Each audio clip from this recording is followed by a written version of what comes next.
Carol, what are you doing here? I was speechless, unable to grasp the meaning behind those words.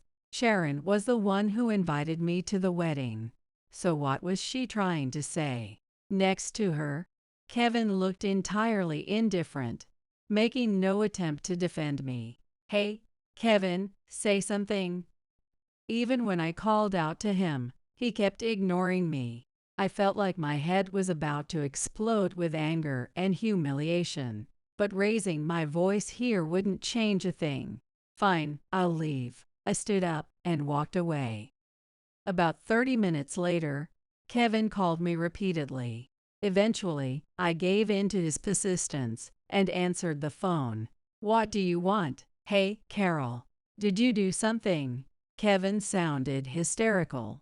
Apparently, his boss and coworkers had suddenly started treating him coldly, leaving him shaken. I told your colleagues about your affair with Sharon. What? What are you talking about? When I revealed the truth, Kevin's voice trembled. I'm Carol Mirror, 33 years old. Right now, I'm a housewife. I met my husband, Kevin, who's 4 years older than me, at work. Back then, we were both in the sales department, and Kevin was my colleague. Kevin was a top performer, always achieving the best results. He was also the kind of person who readily offered help to struggling coworkers. Hey, is everything okay? That client can be pretty tough. Want me to help with the presentation materials?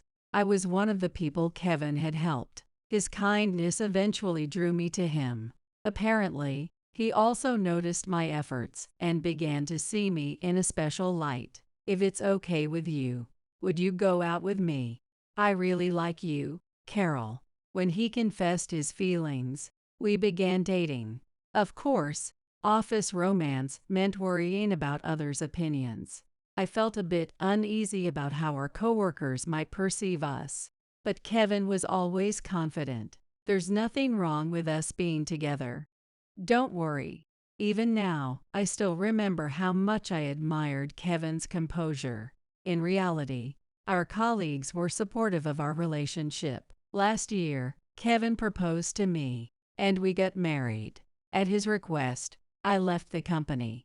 Admittedly, I had doubts about quitting my job. I enjoyed working in sales, and my coworkers were wonderful. If possible, I wanted to continue working even after marriage. But Kevin wasn't great at managing household chores. Even if we both worked, I'd likely handle most of the housework. So I decided it might be better to embrace his preference for me to be a housewife. With that in mind, I chose to retire. For now, his income was enough to provide us a comfortable life. We've been married for a year, enjoying a happy life, but things started to change little by little. Lately, Kevin has begun coming home late. He claimed to be out drinking with coworkers or clients every night. In the early days of our marriage, others were considerate, and Kevin used to decline invitations. But since he enjoys drinking, he now seemed to initiate these outings more often. I've turned down so many invites before. There'll probably be a lot of make-up dinners for a while. I see. All right. I could understand Kevin's desire to enjoy social events, so I tried not to interfere. However, even on nights without parties, he still came home late. It seemed like he was working overtime frequently. Lately, you've been busy. Are you okay? Worried, I gathered the courage to ask. But Kevin let out a heavy sigh. Since we're newlyweds, my boss was letting me leave early, but I can't expect that to continue forever. So I might be getting home late more often. I see. Just don't push yourself too hard. While I tried to be understanding, I couldn't help but be concerned about his sudden late nights.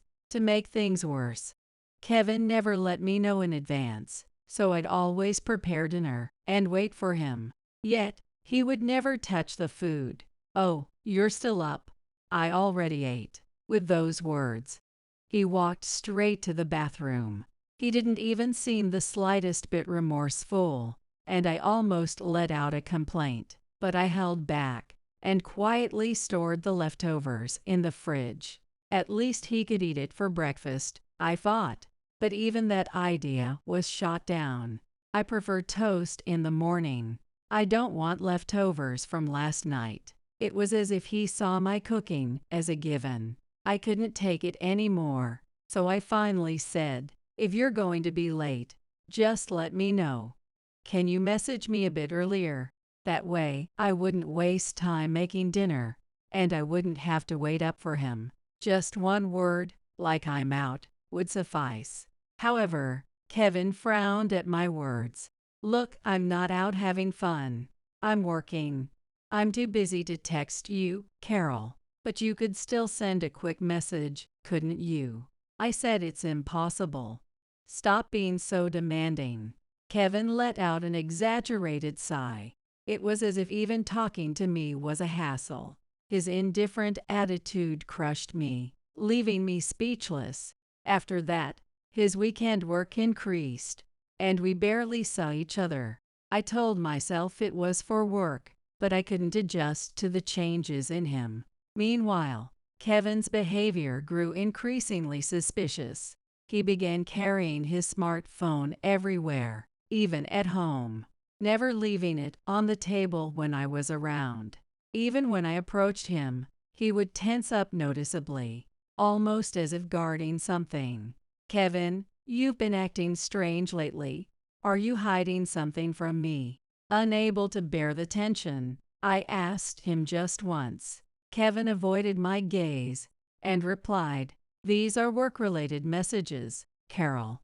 Even if we're ex-coworkers, you're no longer part of the company, so of course, I have to be careful." But why was he suddenly so cautious now? If he didn't want me looking, he should have done it since the marriage. His flimsy excuses only deepened my distrust. One day, a wedding invitation arrived at our house. It was from Kevin's coworker in the sales department, Sharon Wilson. When I was working at the company, I often went along with Sharon as her mentor. But to be honest, I don't have any fond memories of her. I think she probably disliked me. "Carol, could you explain it a little more clearly?" "Oh, sorry. This is..." "Never mind. I'll just ask someone else." Sharon would often ignore me, her assigned mentor, and immediately turn to other coworkers for help. And when mistakes were found in documents I hadn't reviewed yet, this document was supposed to be checked by Carol. She would use that as an excuse to shift the blame onto me. Even now, I still don't understand why she disliked me so much. But the fact that she invited me to her wedding must mean she has grown up. If that's the case, I need to act like an adult too. I plan to attend Sharon's wedding with Kevin. "Hey, Sharon sent us an invitation to her wedding." That evening, I showed Kevin the invitation when he got home. For some reason, his expression instantly darkened. "Oh, yay, I heard she's getting married. People were talking about it at work.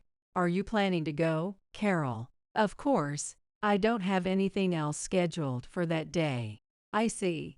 Kevin's eyes darted around nervously when I said I'd attend. His reaction was puzzling to me. "What's wrong? Did something happen between you and Sharon?" When I asked him, his face stiffened. His expression was nothing but suspicious. "Are you hiding something?" "No, nothing at all. But I'm too tired to talk to you about this right now. I'm going to bed." In the end, Kevin ignored my questions and cut the conversation short. Even after asking him multiple times, he never gave me a proper answer. 3 months later, the day of Sharon's wedding arrived. Kevin and I headed to the venue, which turned out to be a luxury hotel. It seemed the ceremony would take place in a grand ballroom. As soon as we walked in, I was struck by the size of the venue. The number of guests, the elaborate floral arrangements, and the lavish food. It was all so extravagant. It must have cost a fortune. Apparently, Sharon's husband, Ronald, was the son of a company CEO. so that's why they could afford such a luxurious wedding. While I was still processing this information, I heard a voice from behind. Carol, long time no see. How have you been? Feeling like I had stepped into another world, I was relieved to see a familiar face. It had been about a year since I last saw my former colleagues. We eagerly caught up on each other's lives. Then, suddenly, thank you all for coming. Sharon, dressed in a stunning gown, approached our table. I was about to call out to her, but she walked straight past me and headed toward Kevin. Kevin, Sharon, you look amazing. Congratulations. It was as if I didn't even exist. Sharon spoke to Kevin in a sweet tone. And Kevin didn't seem entirely uninterested either. This venue is incredible. I'm really impressed. Since I had the opportunity, I wanted it to be as extravagant as possible. The two of them chatted happily. Unable to join the conversation, I just observed them for a while. A few minutes later, Sharon finally turned to look at me. I thought this was my chance and approached her. Sharon, thank you for inviting me today. When I said that, Sharon burst out laughing for some reason. Oh, you're here, Carol. What are you doing here? What? I was at a loss, unable to comprehend the words that came out of her mouth. Noticing my confusion, Sharon gave a sly smile and opened her mouth again. I only wanted to invite Kevin, you know. I didn't think a tag-along would actually show up. I can't believe you came. A tag-along. I came because I was invited. If you didn't want me here, you shouldn't have invited me in the first place. When I said that, Sharon flashed a malicious grin. No. Usually, people can read the room and decline, right? You quit the company ages ago, so you're basically a stranger. Of course, I didn't want to invite you, but appearances matter, don't they? I couldn't invite Kevin without inviting you, now could I? Even so, according to Sharon, I was the one failing to read the room. But isn't it normal to attend when invited? Her way of thinking was beyond mine. Even after that, Sharon kept throwing insults at me without pause. Kevin, next to her, just looked away. He didn't even try to stand up for me, acting as if he had nothing to do with it. Hey, Kevin, say something. Even when I called out to him, he kept ignoring me. It seemed he wasn't on my side. Meanwhile, Sharon pointed at me and laughed. I felt like my head was about to explode with anger and humiliation. But raising my voice here wouldn't change anything. If anything, it would only play right into Sharon's hands. So, all right, I'm leaving, I said quietly, and got up from my seat. I couldn't stand letting Sharon say whatever she wanted any longer. Though I felt frustrated, I just wanted to get away from there. Sharon looked at me with a triumphant expression. See, I told you.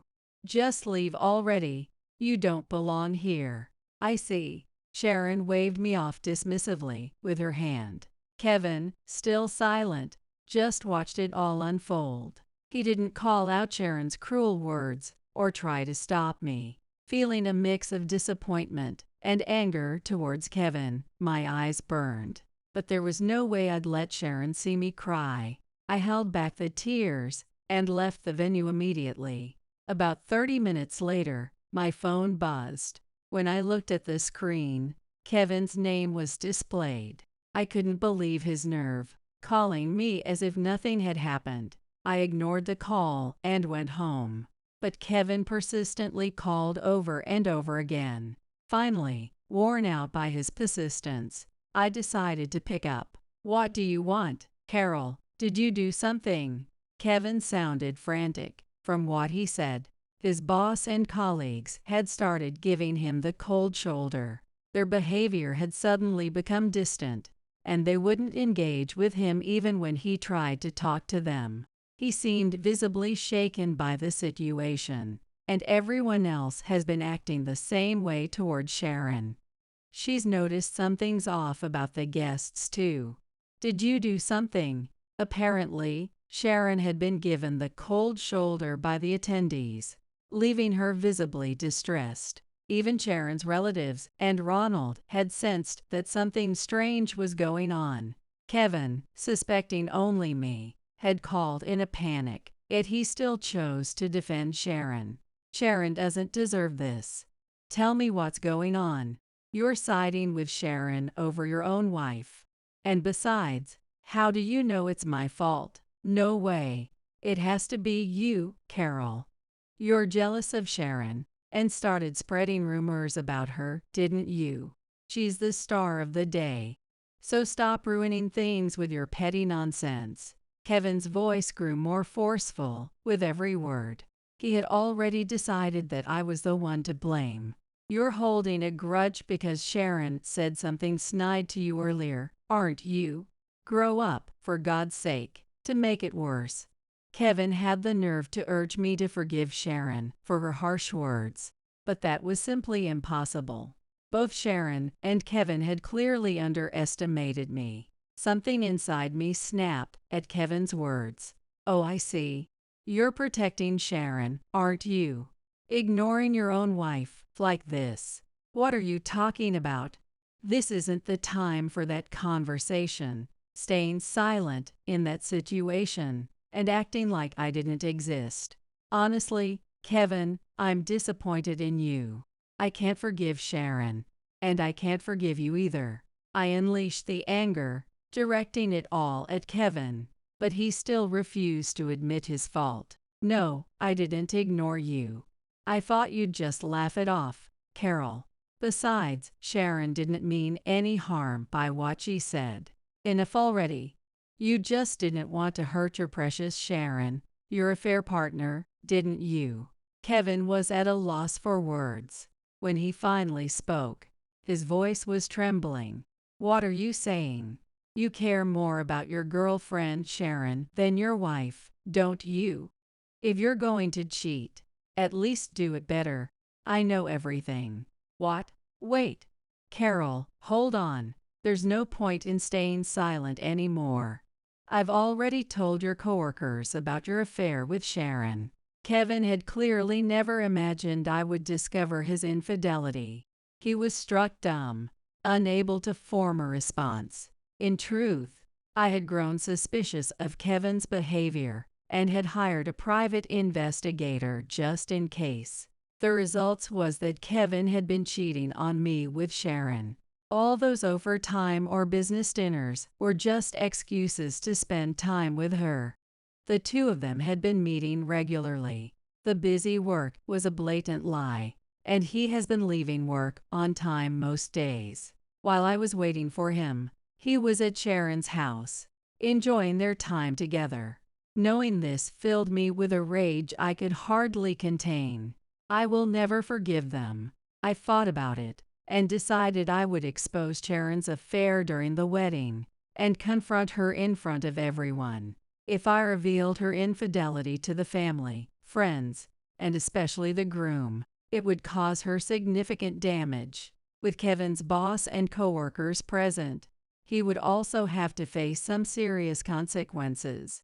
However, once I arrived at the venue, I changed my mind.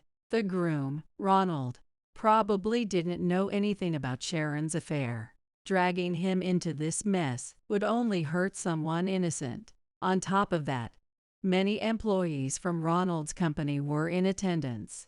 It felt cruel to humiliate him by revealing such a disgraceful secret about his bride. So I decided to adjust my plan and confided the truth only to two former colleagues I trusted. One of them had a strong sense of justice and believed cheating was absolutely unacceptable. The other loved gossip and was notorious for not keeping secrets. Predictably, the story spread quickly, eventually reaching their boss. I had given my former colleagues photographic evidence, so there was no doubt about the truth. Well, I didn't expect the rumors to spread this fast. Are you not trusted by anyone? I said to Kevin, who responded by yelling. What the hell did you do? Do you have any idea how much suffering this has caused me? After being cheated on by my husband and insulted by his mistress, don't you think I'm the one who's truly suffering? Even so, you went way too far. Kevin's frustration was evident as he groaned over the phone. But with the rumor already out, there was no way to undo the damage. It's the truth. So there's nothing I can do about it, I said as I tried to hang up. Yet Kevin was still shouting, "Don't joke with me. Get back to the venue right now. Tell everyone the affair was a lie. Sharon doesn't deserve this." You're still worried about Sharon. Maybe it's time to start worrying about yourself. Shut up. Just get back here. Kevin kept yelling repeatedly, but I had no intention of returning to the venue. Besides, even if I did explain, it would make no difference. The photos I had shared were undeniable proof. Why don't you just give up? Also, I'm leaving the house for good. What? Why? Of course, I'm not staying with a husband who cheats. After getting home, I was already packing my things to move back to my parents' house. I had explained the situation to them, and they had encouraged me to divorce him as soon as possible. That's why I wanted to leave immediately. But Kevin clearly wasn't happy about it. You're a housewife. I'm the one who earns the money and takes care of you. And now you want a divorce over something like this. It was just 1 or 2 affairs, can't you forgive that? Kevin didn't apologize. Instead, he doubled down. His attitude was so ridiculous that I couldn't even be angry anymore. I just laughed. Do you even hear yourself? Cheating is betrayal. I can't trust you anymore.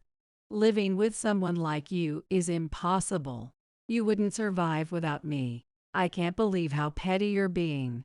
Kevin snapped and hung up the phone. His refusal to apologize left me completely disillusioned.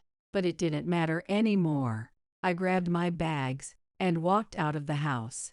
The next day, however, while I was at my parents' house chatting with them, the doorbell suddenly rang. I wondered who it could be and checked, only to find Kevin and Sharon standing at the door. "Hey, Carol, I know you're in there." I ignored them, but Kevin kept banging on the door repeatedly. If this continued, it would disturb the neighbors. Reluctantly, I let the 2 of them in at the entrance. "Excuse me, but what's going on? I told you yesterday I'm leaving. And now you show up here with Sharon. Stop trying to move forward with the divorce on your own terms. I'm not okay with this." Kevin was fuming.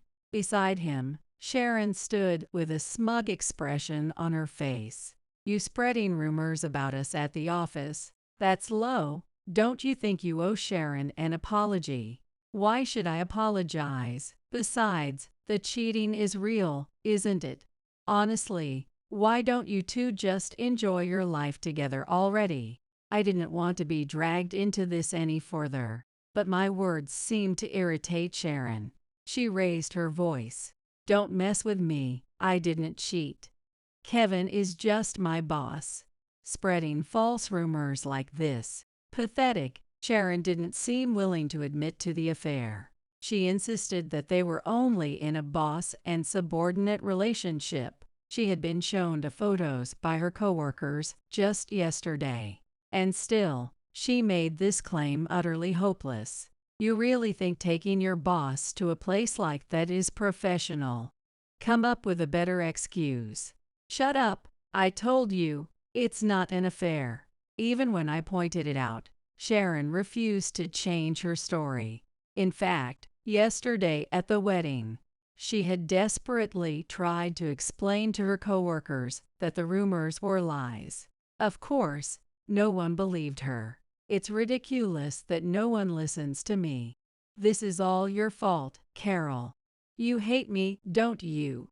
That's why you're trying to ruin me." She said this, smiling with an inexplicable confidence.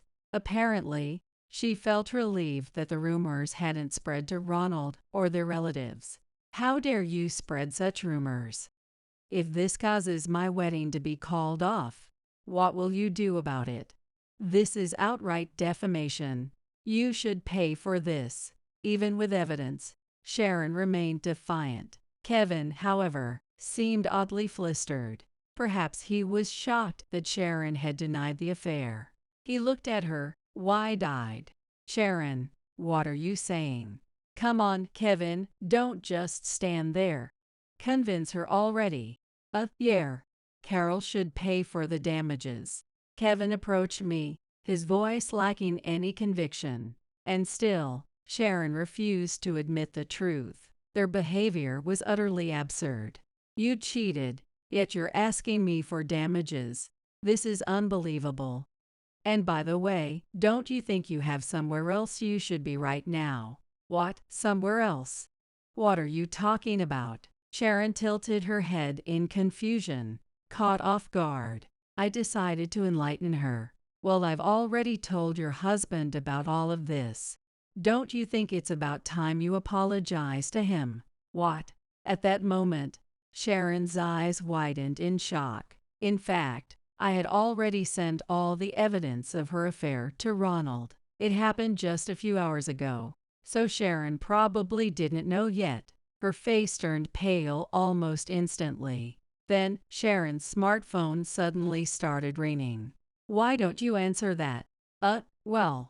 She froze as she checked the screen.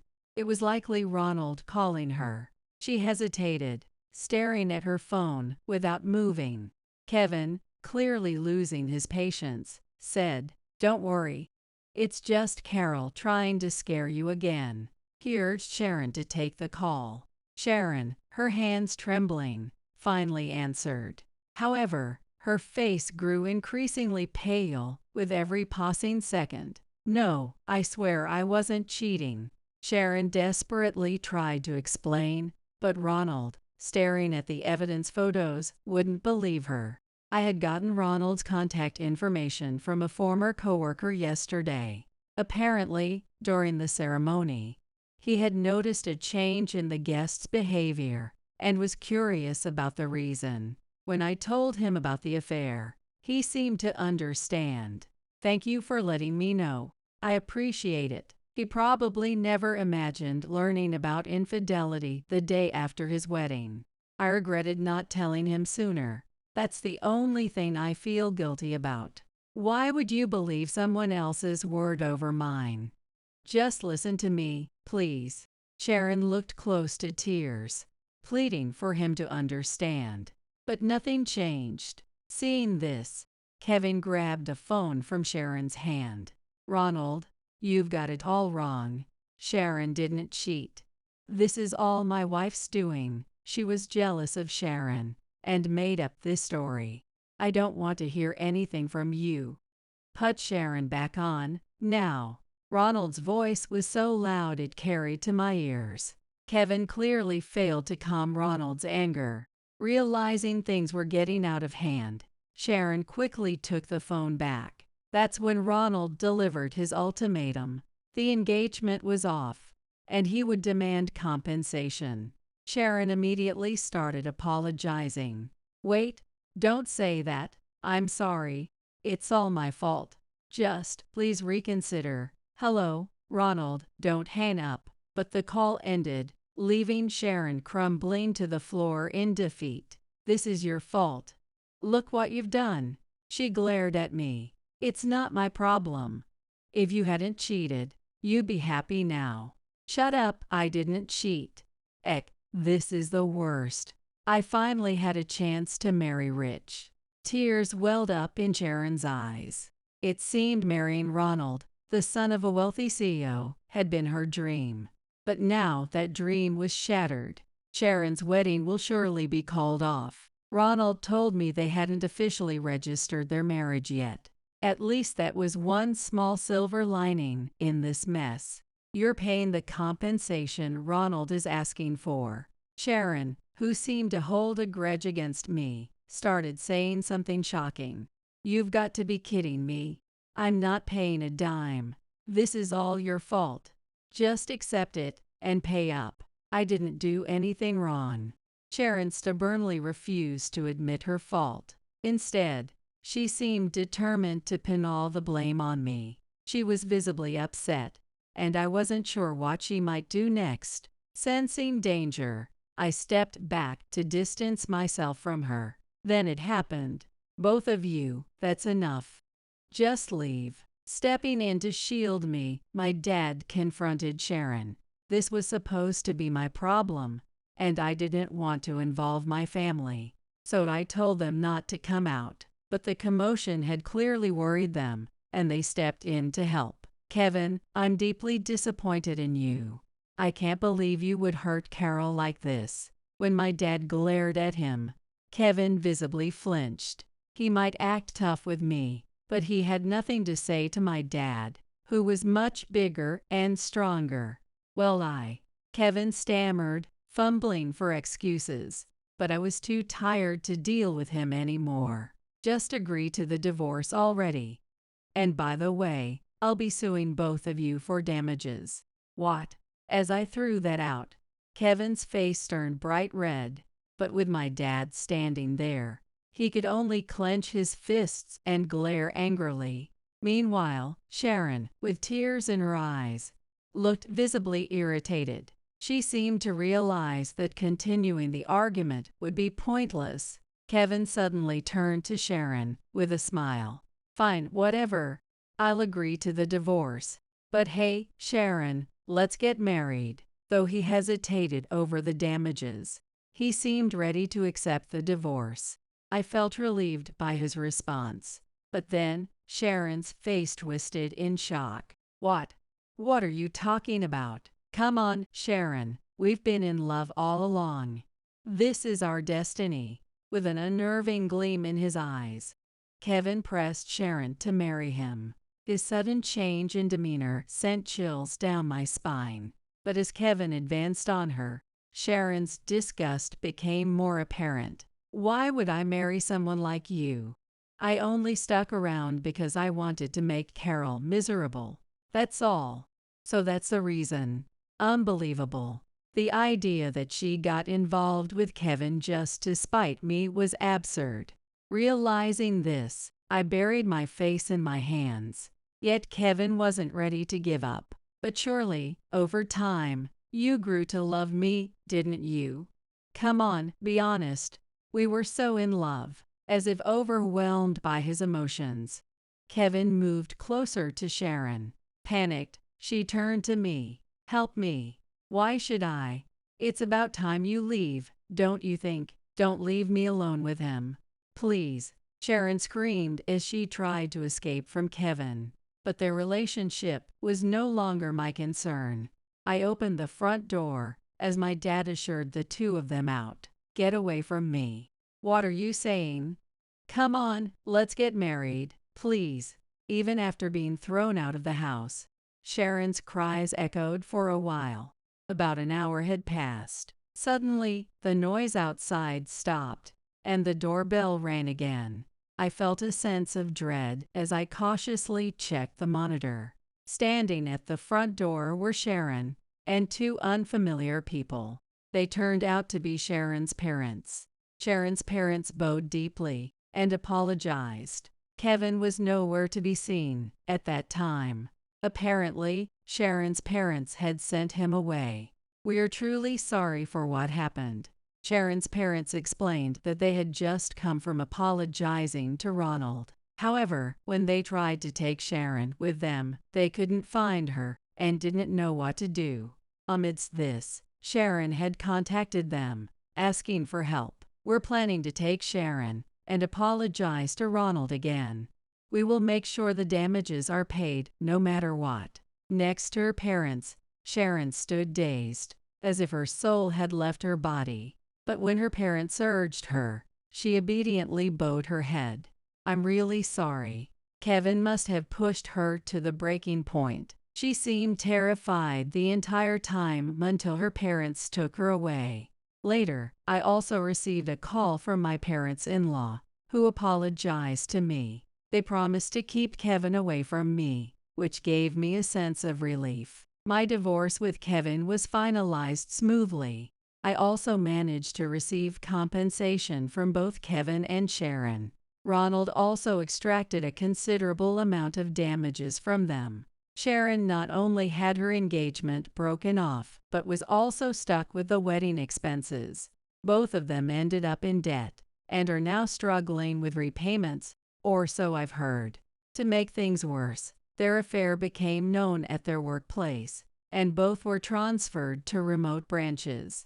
Sharon's parents disowned her as well. Now she has no one to rely on, and continues to work under the judgmental eyes of those around her.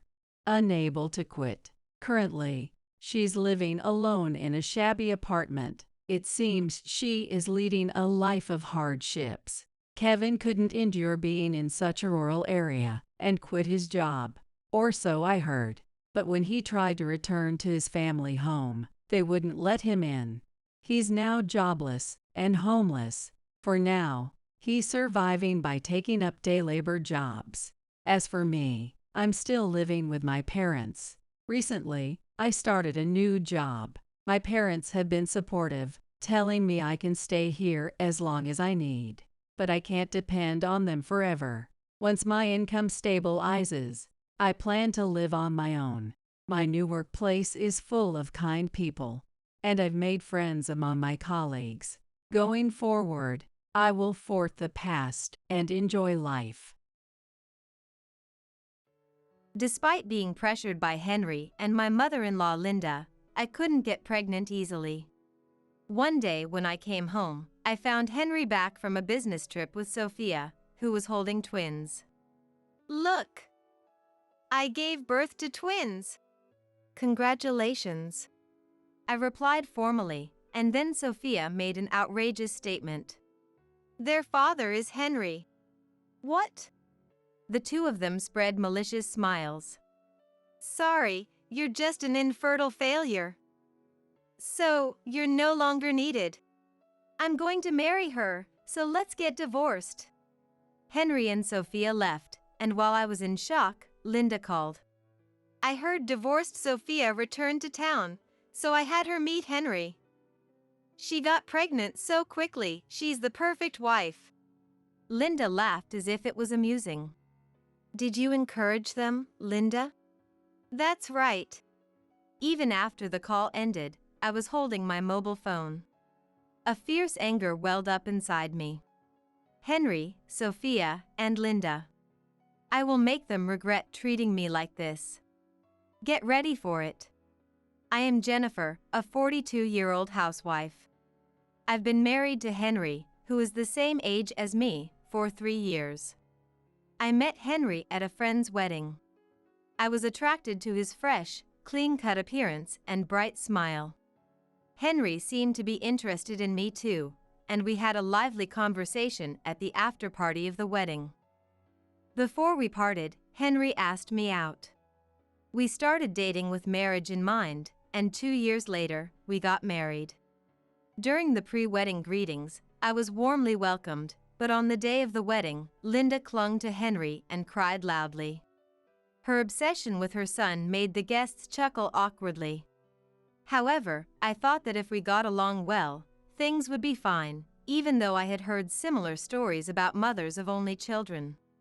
I had no idea what the future held for me. During our courtship, Henry cherished me so much, but after we got married, he changed. He didn't start being verbally abusive, but he began to make a lot of demands and tried to make me comply. "Jennifer is important to me. I want to protect you from other men." Using such reasons, Henry started interfering excessively and tried to control me. The first thing he commented on was my clothes and makeup. Henry looked displeased when I tried to go shopping in a sleeveless dress. "Jennifer, do you want other men to hit on you?" "What?" Not understanding the question, I asked back, and Henry said further, "It's indecent to expose so much skin. Now that you're married, you should wear something appropriate." I couldn't understand what was so indecent about a below-the-knee dress. But I asked anyway. "So, what kind of clothes do you think are appropriate, Henry?" Henry pulled out a character-patterned sweatsuit from the closet and handed it to me. Jennifer, you don't have any decent clothes. Besides pajamas, these are the only pants you have. Are all skirts out of the question? Of course. What if the wind blows them up? There are a lot of weirdos out there. You need to be more cautious.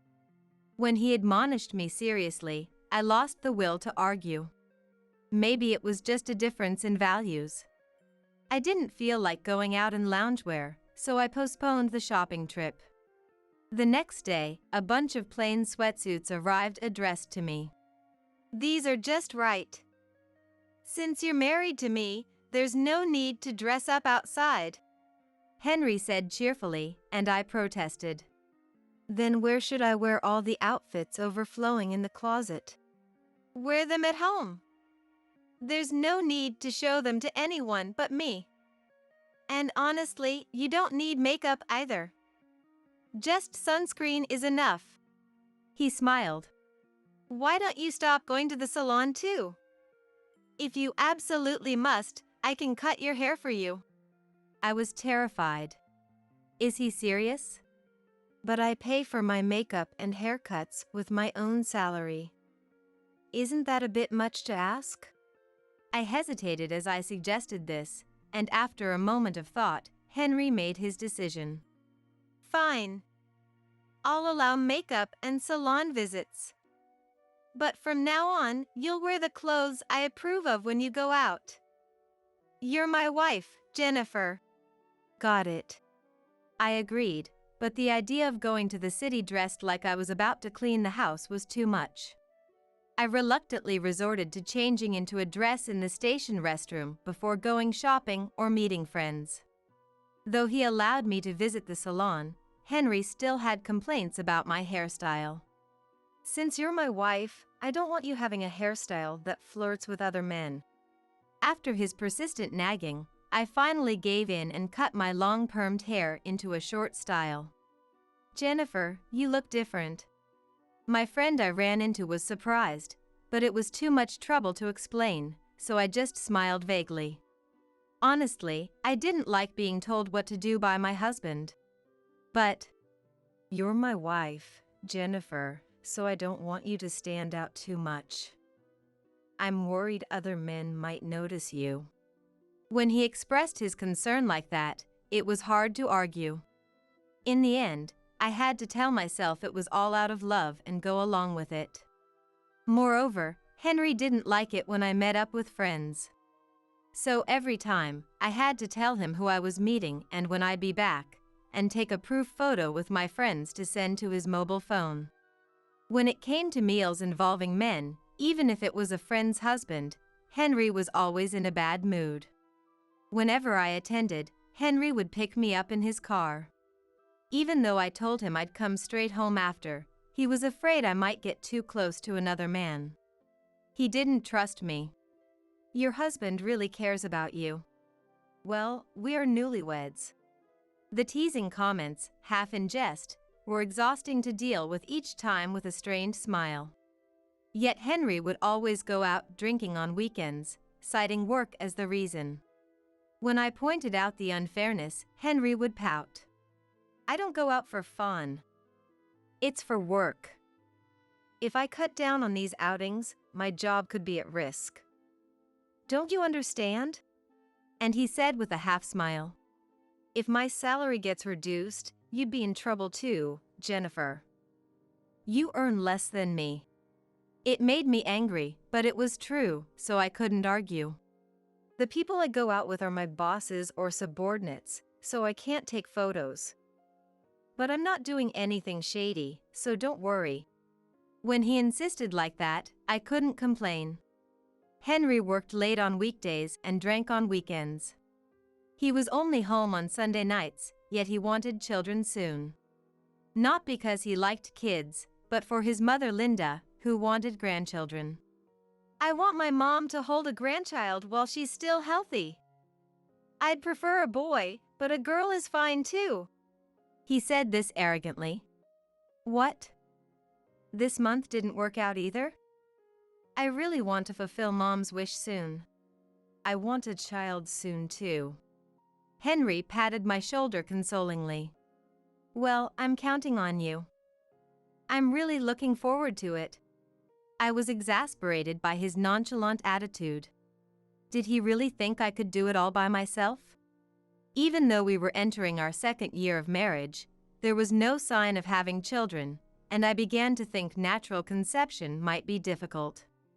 I had been tracking my menstrual cycle and basal body temperature, and I was careful about my diet.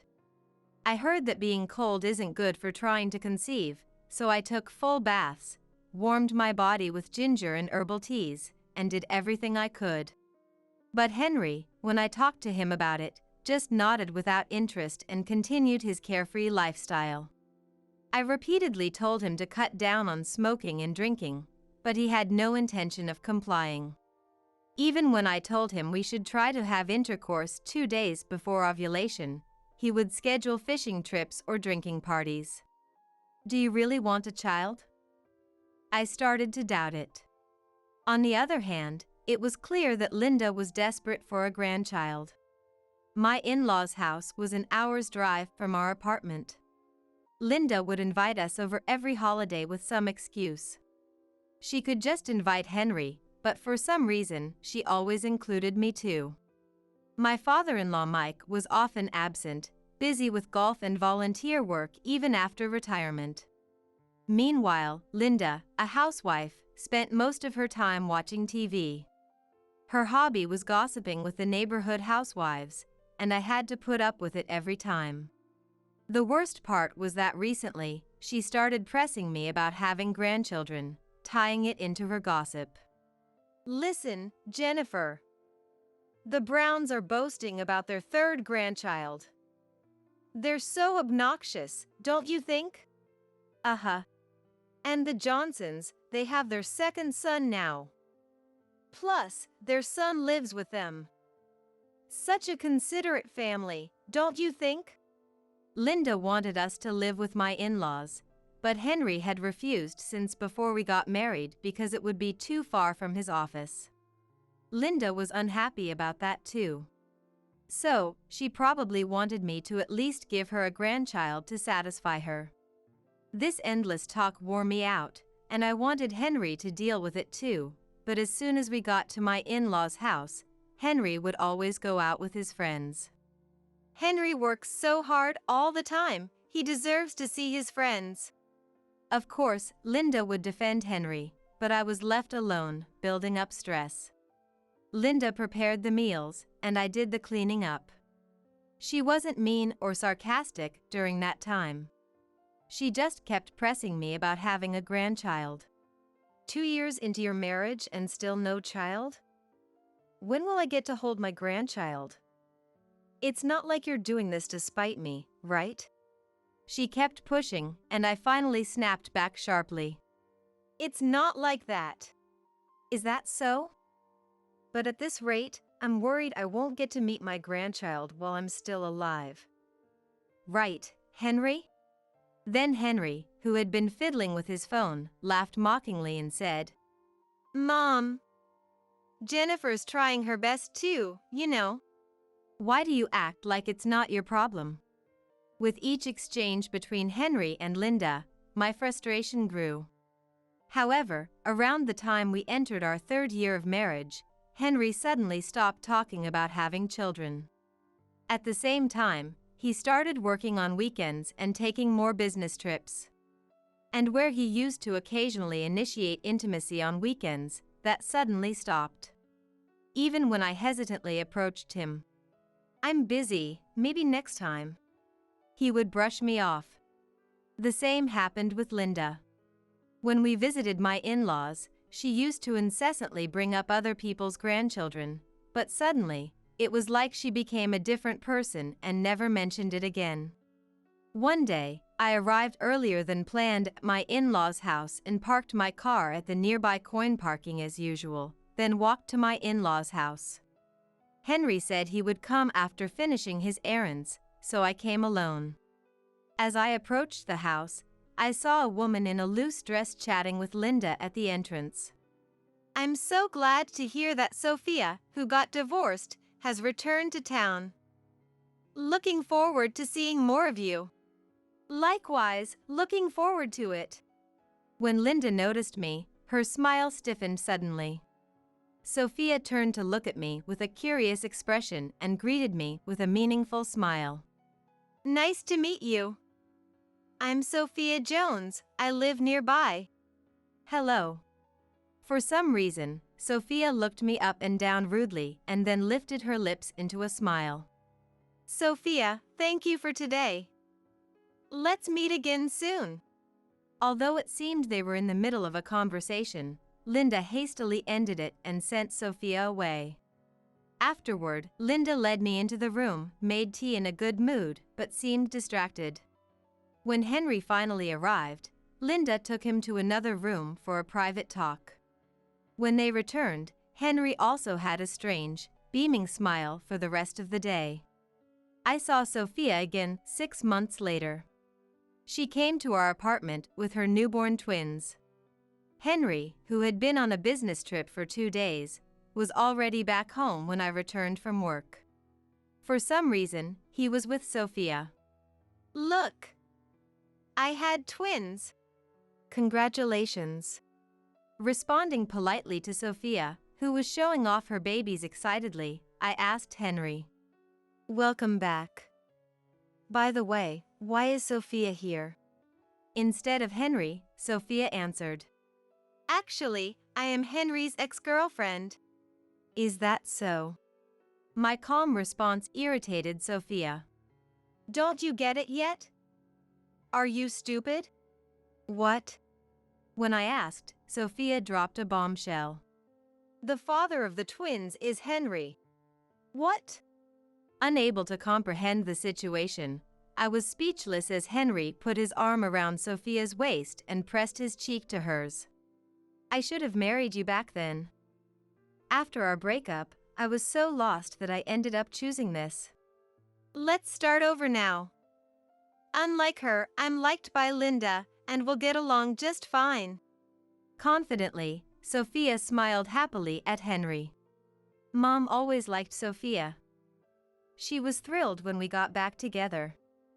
She was even more thrilled when Sophia got pregnant right away, and with twin boys. She praised her for it. See? I'm not like someone else. The excited pair then turned to me with mean-spirited grins on their faces. Sorry, but you're useless now since you can't have kids. I'm tired of you always obeying me. I'm divorcing you to marry her. Henry told me as I stood there in shock. I'm being kind by giving you a week. During that time, find a new place and move out. Here, sign these divorce papers and file them at the court. Henry left with Sophia, leaving the divorce papers on the dining table. Their loud laughter echoed down the hallway as they left the apartment. Am I being abandoned? Henry's constant commands weren't out of love, but just a desire to control me. As I stood staring at the divorce papers, my phone rang. It was Linda. If you interfere with those two, I won't forgive you. Speaking to me harshly, I flinched. I never liked you from the start. I always wondered why Henry chose a dull woman like you. Sorry for being dull. I apologized sarcastically. I thought I'd accept you as my son's wife if you gave birth to a grandchild, but you couldn't even do that. Useless and worthless. She spat out hatefully. I told Henry that Sophia went back to her parents' home. When they met again, they got back together quickly. They are really well suited. Why did they break up in the first place? Did you encourage the affair?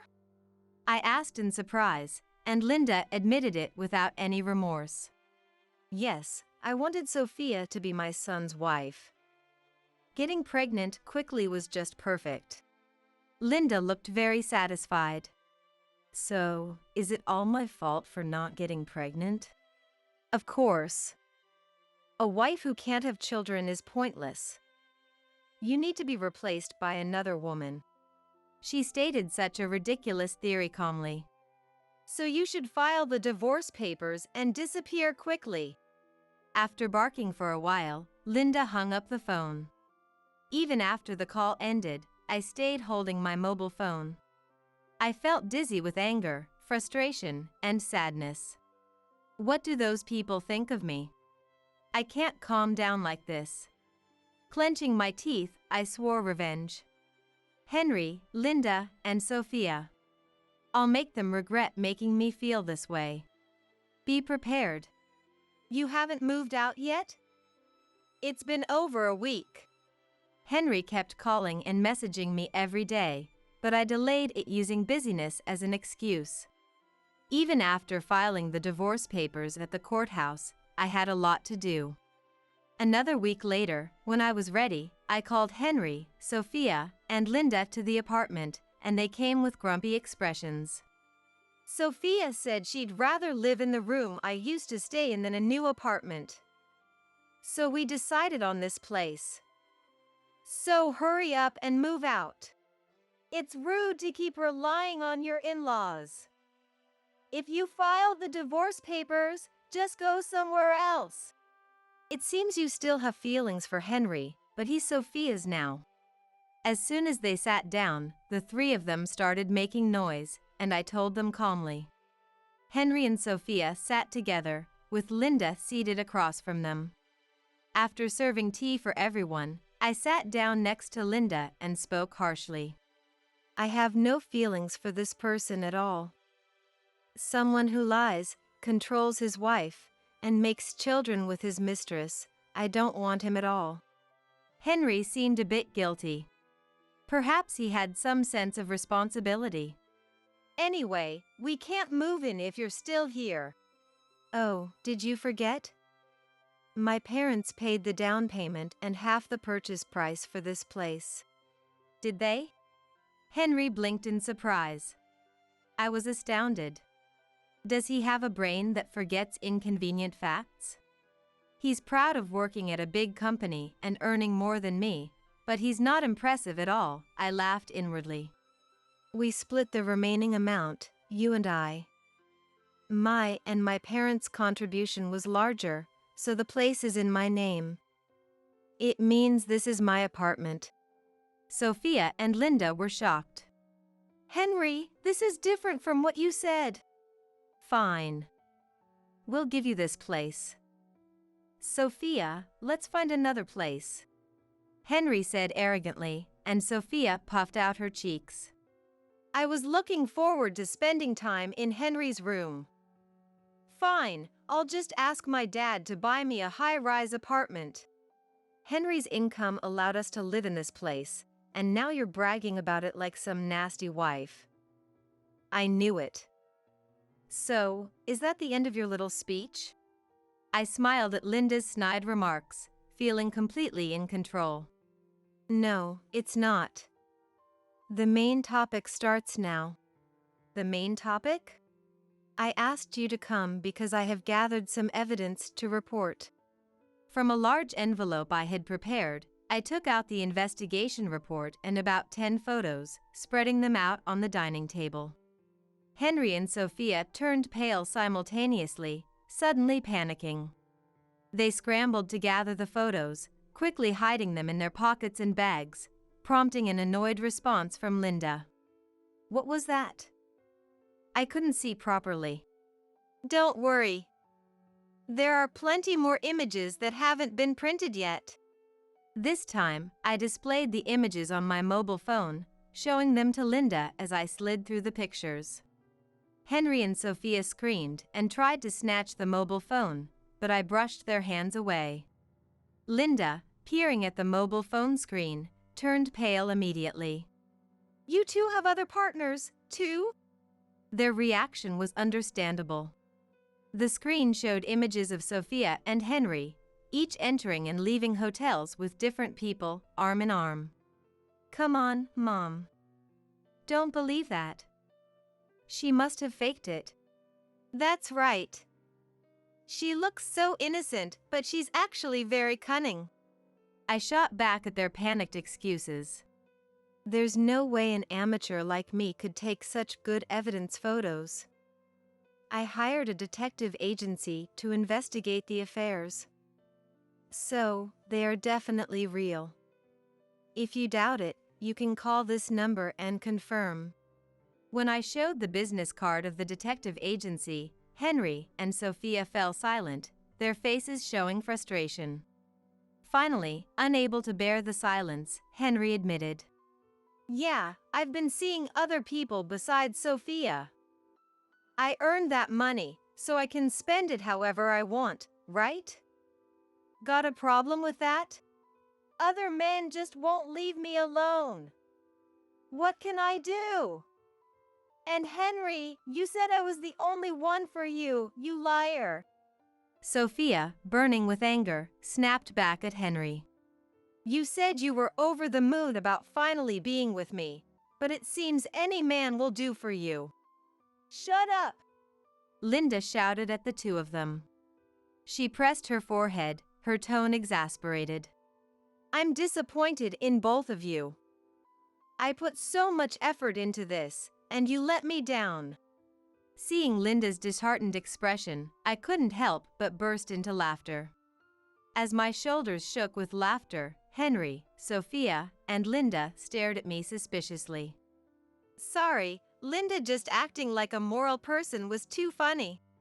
If you had supported Henry as a wife should, he wouldn't have cheated." Linda turned her attacks on me now. Her usual snide remarks continued. "If you had devoted yourself to Henry and had children, he wouldn't have strayed to Sophia. It's all your fault." For someone who introduced Sophia to Henry and encouraged the affair, she sure had some nerve to say that. While I was stunned and speechless, Henry and Sophia joined in, riding the wave of Linda's accusations. "That's right. It's all your fault. If you can't satisfy your husband and have children, it's no wonder he got bored. Poor Henry. All right, all right. By the way, Mom, you're looking quite lively yourself." When I spread out another set of photos on the table, Linda gasped and fell silent. Henry and Sophia, peering closely at the photos, let out dumbfounded sounds. "Really? Mom's boyfriend? A young lover? Linda, you're something else." I smiled at Henry and Sophia, who were both in shock. "I have recordings of their dates too. I want to hear them. They're not anything inappropriate, right? It seems a private investigator recorded them at a cafe." Ignoring Linda's panic, I played the voice recorder. "Francois, I'll have the money ready soon, so please wait." She sounded so cheerful as she spoke. "The parents of my son's new wife are wealthy, so I'm flattering his wife to get money out of them. Sophia is simple-minded, so it's easy. Thank you so much. Now my sister can have her surgery. I love you." In his broken English, Linda responded happily. "It's fine, it's only $20,000. I love you too." Henry and Sophia widened their eyes and stared at Linda. "Who is this Francois? Is he trustworthy? Don't look like that." "It's fine." Linda laughed it off. "He's an Italian man working here. We met on social media. He said he couldn't afford his sister's surgery because he's poor, so I decided to help him out." Linda spoke proudly, puffing out her chest. "He likes older women like me who are nurturing. When I gave him the $20,000, he cried with joy. He's such a good boy." Henry looked devastated as he listened to Linda, who was in a dreamy state. Where do I even start? The name Francois is French. I'm sure everything about him is a lie. He seems like a con artist scamming women for money. "Don't speak ill of him," Linda yelled, and Sophia's temple twitched with anger. "So, you've been supporting this guy with money while pushing Henry and me to get back together? I can't believe you, you old broad." "Calm down, Sophia." Henry tried to soothe Sophia, who was furious. "Thanks to Mom, we were able to reconcile. Let me apologize. Can you forgive us? Henry. Henry stroked Sophia's head, and a smile spread across his face. I did get distracted by another woman, but I still love you, Sophia. You gave birth to our child. Let's make up. Sophia's face softened into a smile. Yeah, I was wrong too. In the end, I love you the most, Henry. Let's stay happy together. After gazing at each other for a moment, they both turned to face me. Are we done here? We need to go pick up our kids from the babysitter. We're busy taking care of our twins. You wouldn't understand, having been dumped by Henry. I glanced at the clock on the wall. Just a bit longer. They should be arriving soon. As I said that, the doorbell rang. I checked the intercom and let the guests in. Henry, Sophia, and Linda looked puzzled as two men appeared. Dad? And who are you? Henry asked, looking at the older man behind Mike. Don't you remember? He was the doctor we asked to do the fertility test. Mike introduced us. Henry's face showed recognition, but Sophia looked worried. You did a fertility test? You didn't tell me. Didn't I mention it? Henry replied lazily, while Sophia looked displeased. What brings you here? Henry asked curiously, and I answered on behalf of the doctor. I went to speak to him directly, but you seemed busy with Sophia and the twins. I explained the situation to Mike, and he brought him here. Despite my explanation, Henry was frowning at Sophia. The doctor met my eyes. When I nodded, he let out a small sigh and opened his mouth heavily. The truth is, Henry, you have male infertility. For a moment, the air in the room froze, and then Henry and Linda spoke simultaneously. What? Huh? As we all stared at him, the doctor frowned and continued, looking uneasy. Jennifer had no problems at all. But Henry, your sperm count is too low. There's no way you can have a child. Linda, Henry, and Sophia stared intently at the test report the doctor had laid out on the table. After a moment, Henry and Sophia screamed. Me? No way! Give me a break. This is unexpected. They were completely panicked. Sophia pulled at her hair and screamed in a high-pitched voice. I never thought it was azoospermia. This ruins everything. What are we supposed to do now? A plan? I got back together with you because a corporate employee has a better future than a self-proclaimed model who's only a part-time worker. But this is awful. I've been deceived. In her agitated state, Sophia started talking about things we hadn't even asked. Hearing this, Henry's face twisted into a look of rage. I forgave you for cheating on me. But you've done it again? I really believed we could make it work this time. Henry clenched his fists and spoke to her in a low, growling voice full of anger. You are cheating with another woman. You have no right to blame me. That was just a fling. It's totally different from you, who planned to have a child. The argument was so petty that Mike, the doctor, and I were dumbfounded. We couldn't even muster the energy to intervene, so we just watched the situation unfold. I cut ties with everyone else and chose you as the father. I should be thanked, not complained about. So, it wasn't my fault that we couldn't have a child, it was Henry's. The infertility problem that Sophia was talking about wasn't me, but Henry. When I forced my way into the conversation, Henry and Sophia looked at me with resentful faces. I didn't care and quoted the words Sophia and Linda had said to me earlier. Didn't Linda tell me that a wife who can't have children is useless? Then a husband who can't father a child is equally worthless. I smiled triumphantly at Linda, who bit her lip in frustration and glared back at me. Instead of the verbal abuse I expected, Linda turned to the yelling Henry and Sophia and shouted like thunder. I believed it was Henry's child. I can't forgive this promiscuous woman. And Henry, you're no better for getting involved with such a wicked woman. Divorce her immediately. I don't need you to tell me to divorce her. Don't act all high and mighty. You were cheating too, you old broad. Watching the three of them panic, Mike let out a deep sigh.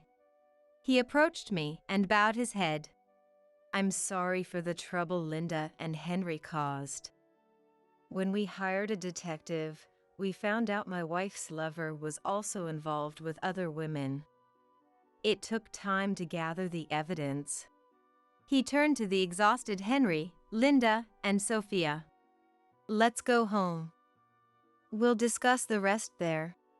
Mike and the doctor calmed the three, who were about to start a physical fight, and loaded them into the car to take them back to their in-laws' home.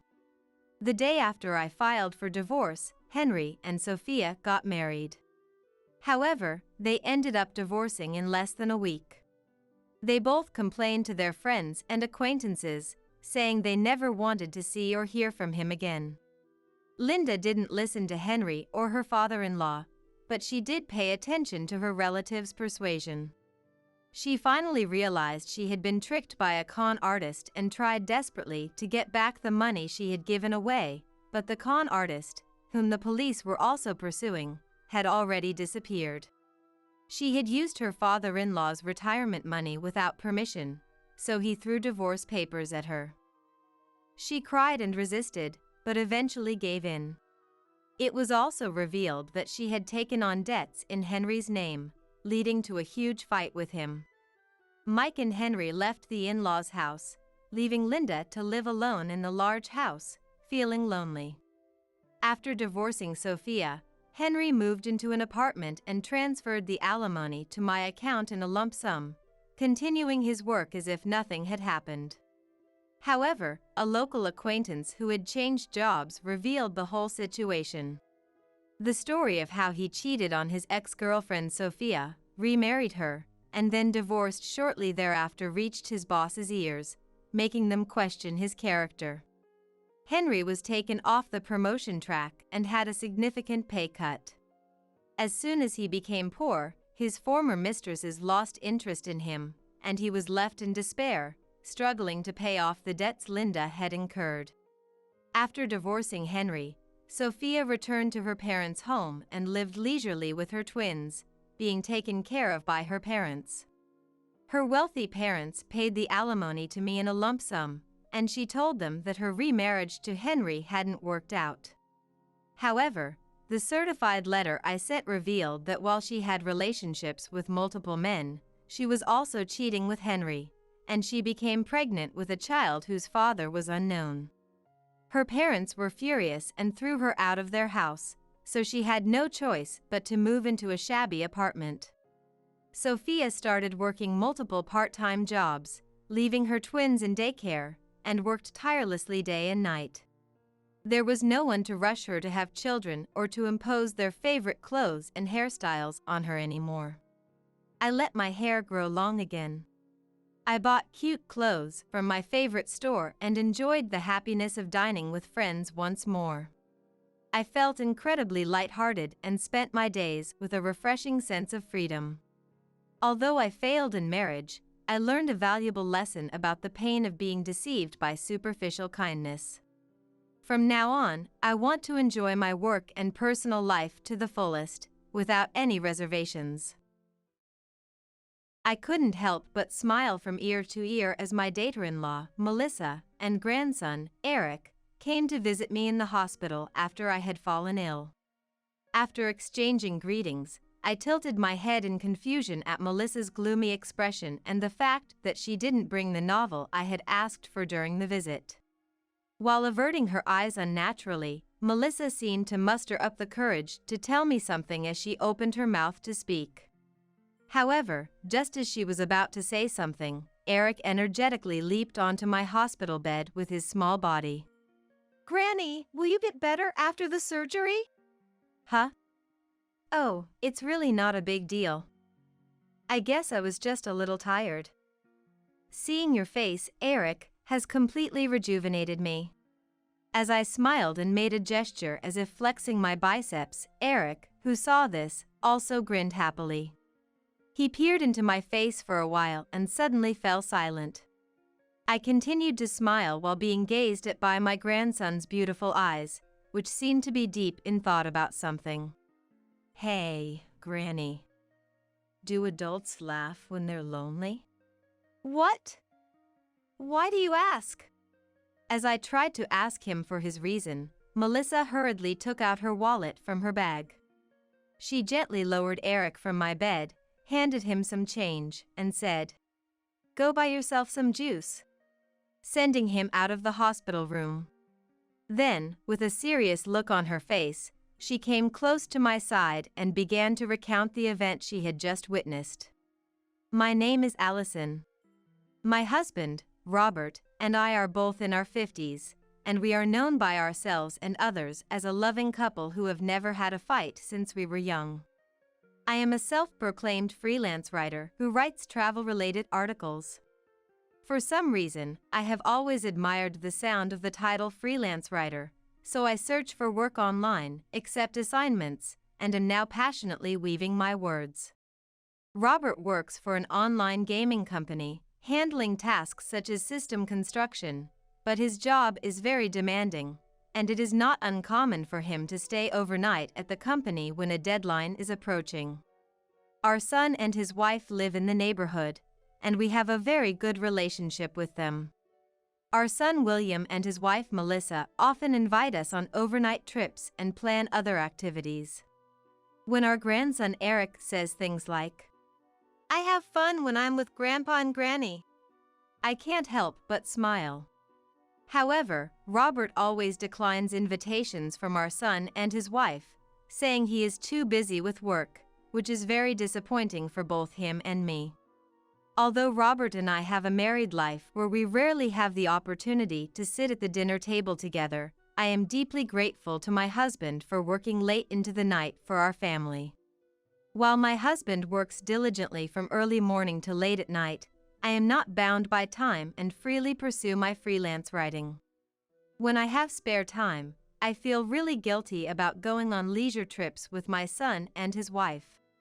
Perhaps sensing my feelings, Robert always smiles with deep wrinkles etched on his face, as if a grin is carved into it. My work is like a hobby to me. You don't need to worry about it, Robert assured me with a smile. Yeah. Thank you, always, I replied gratefully. So, where are you traveling to next? He asked, curiosity piqued. Well, next is a tourist spot that has recently seen an increase in visitors. I began to explain. Robert listened to my conversation with a smile, nodding and interjecting appropriately. Occasionally, he would widen his eyes in surprise or nod deeply as if impressed, demonstrating his excellent listening skills. Wouldn't it be a great honor if someone read my travel article and visited the places I recommended? I spoke passionately. Whenever I talked with such enthusiasm, Robert's cheeks would relax into a happy expression. One day, while I was writing an article on my computer in my room, my fingers suddenly stopped touching the keyboard. I felt like I was making more mistakes than usual. My body felt feverish, as if the air conditioner's temperature setting was too high, and I continued writing the article while taking deep breaths, but eventually, my fingers came to a halt. From past experience, I knew I had a fever. I reread the text on the computer screen and let out a big sigh. I had a deadline for the requested article, and I couldn't just sleep because I had a fever. I forced myself to finish writing the article, but as soon as I was done, my body felt heavy, and I collapsed from the chair. Apparently, I had lost consciousness for a while. My son's family, who had come to share some dinner, found it suspicious when I didn't answer the doorbell. Melissa, who had previously been given a spare key, had the presence of mind to enter the house and found me collapsed on the floor. Then, my son and his wife took me to the hospital. It seemed that overexerting myself while having a fever had taken its toll, and I was diagnosed with transient fatigue. I also had a strong headache, so on the doctor's recommendation, I was admitted to the hospital for about 3 days.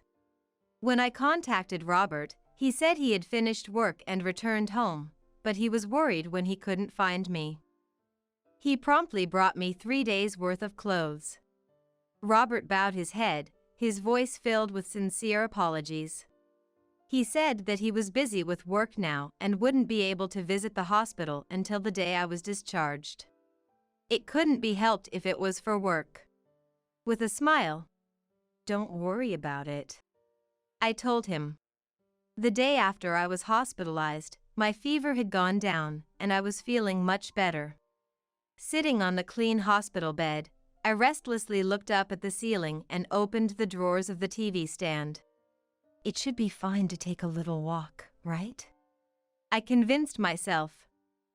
I took a stroll around the hospital and sat down on a small chair in an area with an adjoining shop and restaurant. I'm so bored. I noticed a man sitting a short distance away, reading a book while placing an A4 stand beside him. Oh, come to think of it, I had an unfinished novel at home. William is probably not at home due to work, so should I call Melissa and ask her to bring the novel from my house? I gave her a spare key, and it's easy to explain where the book I was reading is located. I called Melissa from the public phone installed in the hospital, and she readily agreed.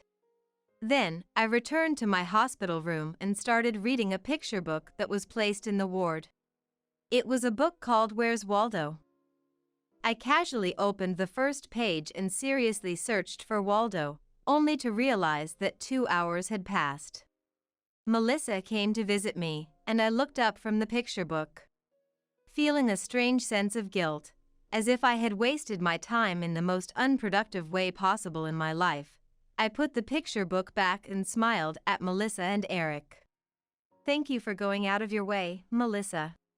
After greeting her, I tilted my head in puzzlement at her gloomy expression and the fact that she didn't have the novel I had requested. While averting her eyes unnaturally, Melissa eventually seemed to muster up the courage to tell me something as she opened her mouth to speak.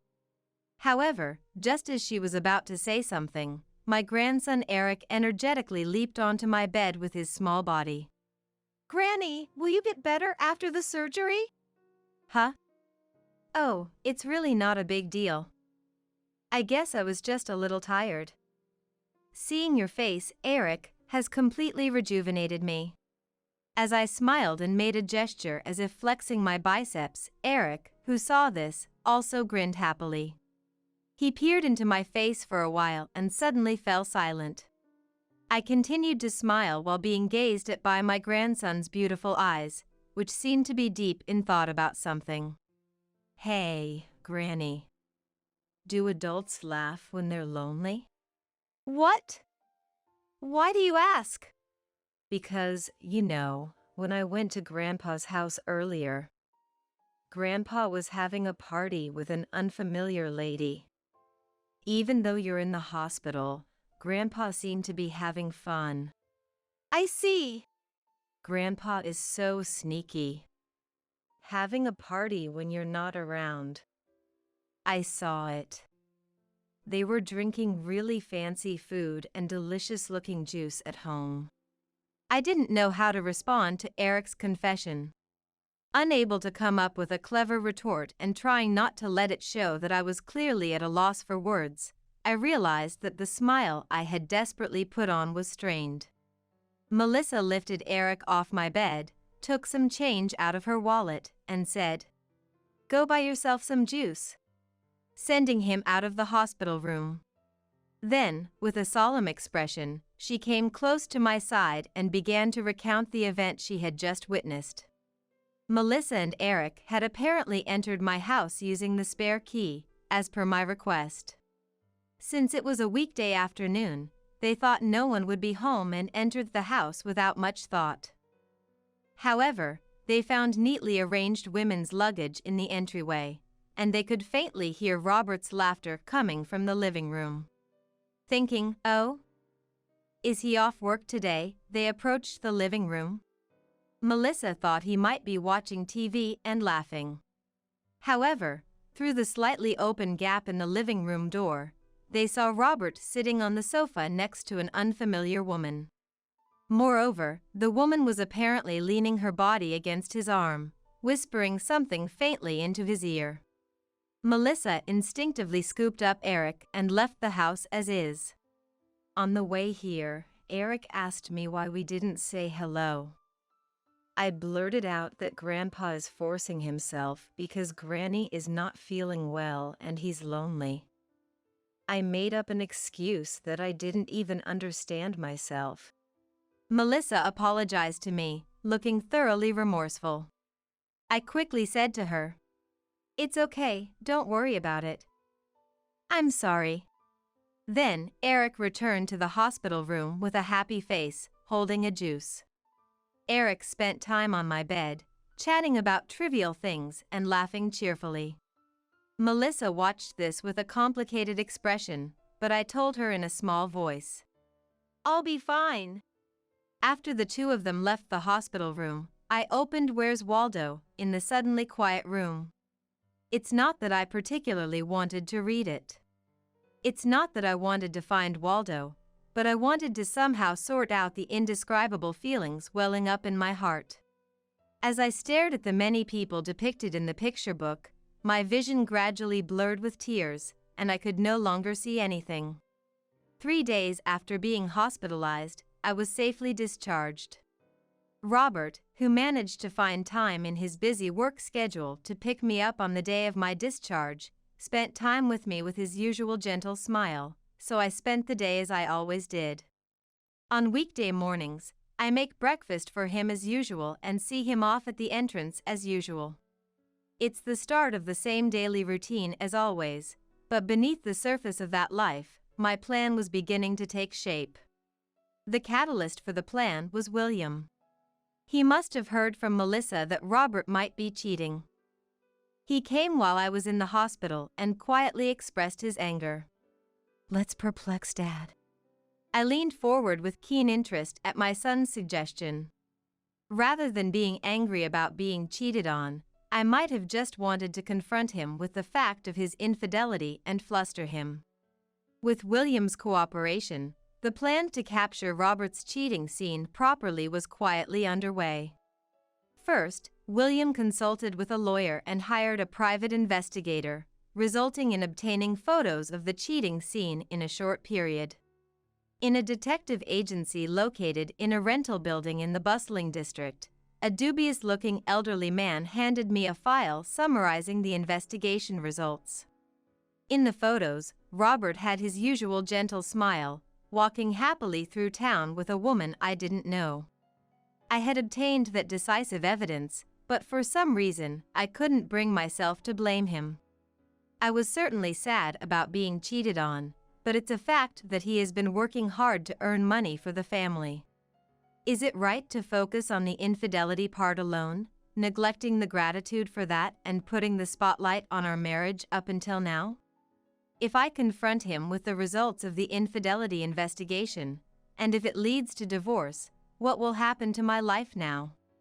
After leaving the office, I stood still in the crowded downtown area, feeling as if I had become lost.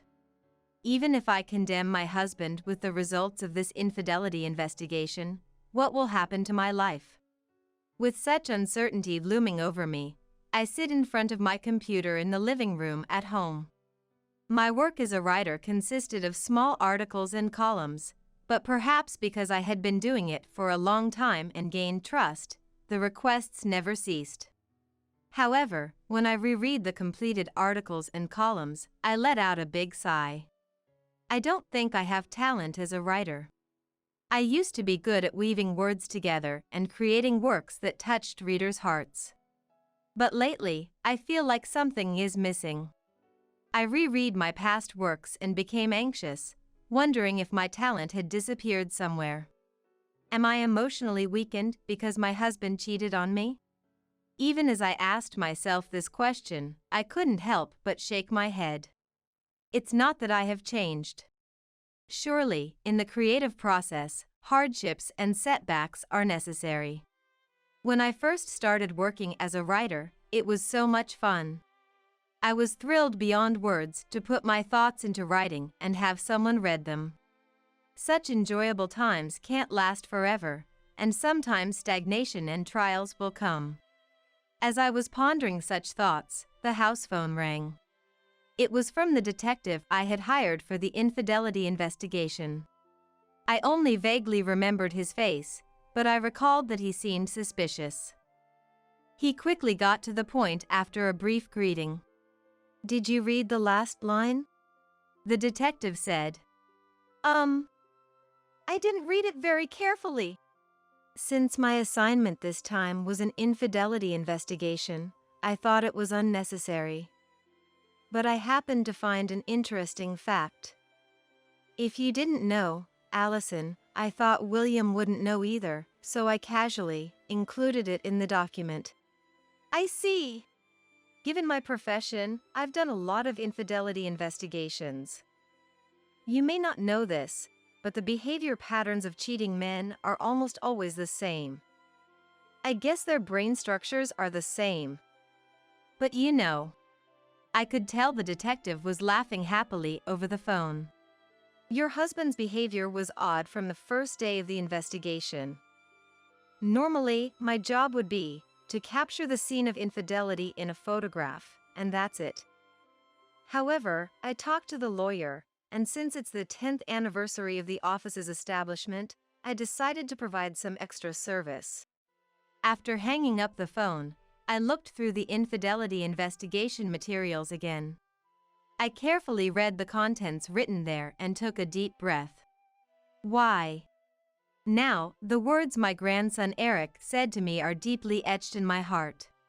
With those clear eyes, without any doubt, he asked me a straightforward question.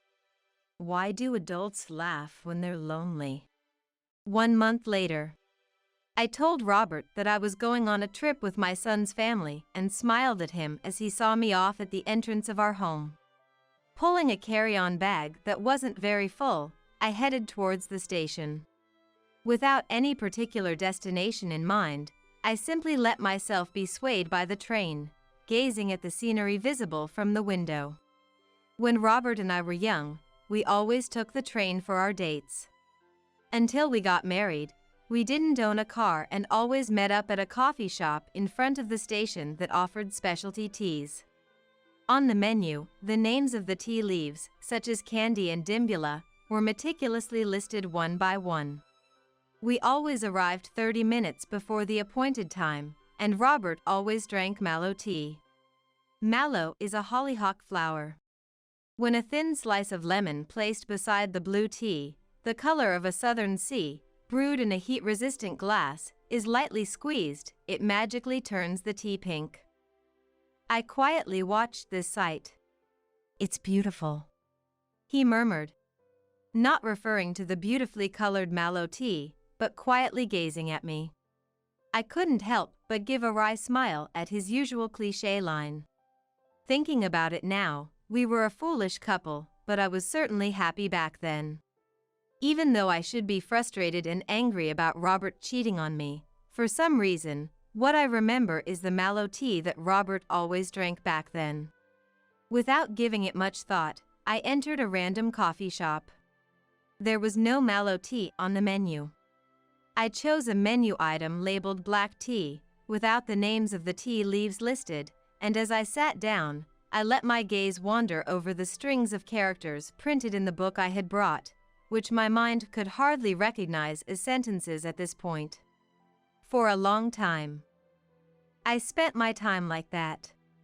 Feeling uncomfortable staying in the same coffee shop for too long, I hopped to 2 more coffee shops. Those shops didn't offer mallow tea either. I just wandered aimlessly, walking around the city, entering coffee shops that caught my eye. And I felt a little disappointed when I unconsciously searched for that name in the menu items and couldn't find it. The mallow tea in my memories, was starting to become a vague color in my recollection. As night fell, I returned home. I inserted the key into the keyhole as usual and headed towards the living room as usual. Sure enough, there were Robert and a woman. The two of them were speechless. They were frozen in surprise, as if time had stopped. Quiet classical music flowed from the built-in speakers, and there were stylish hors d'oeuvres placed on the table.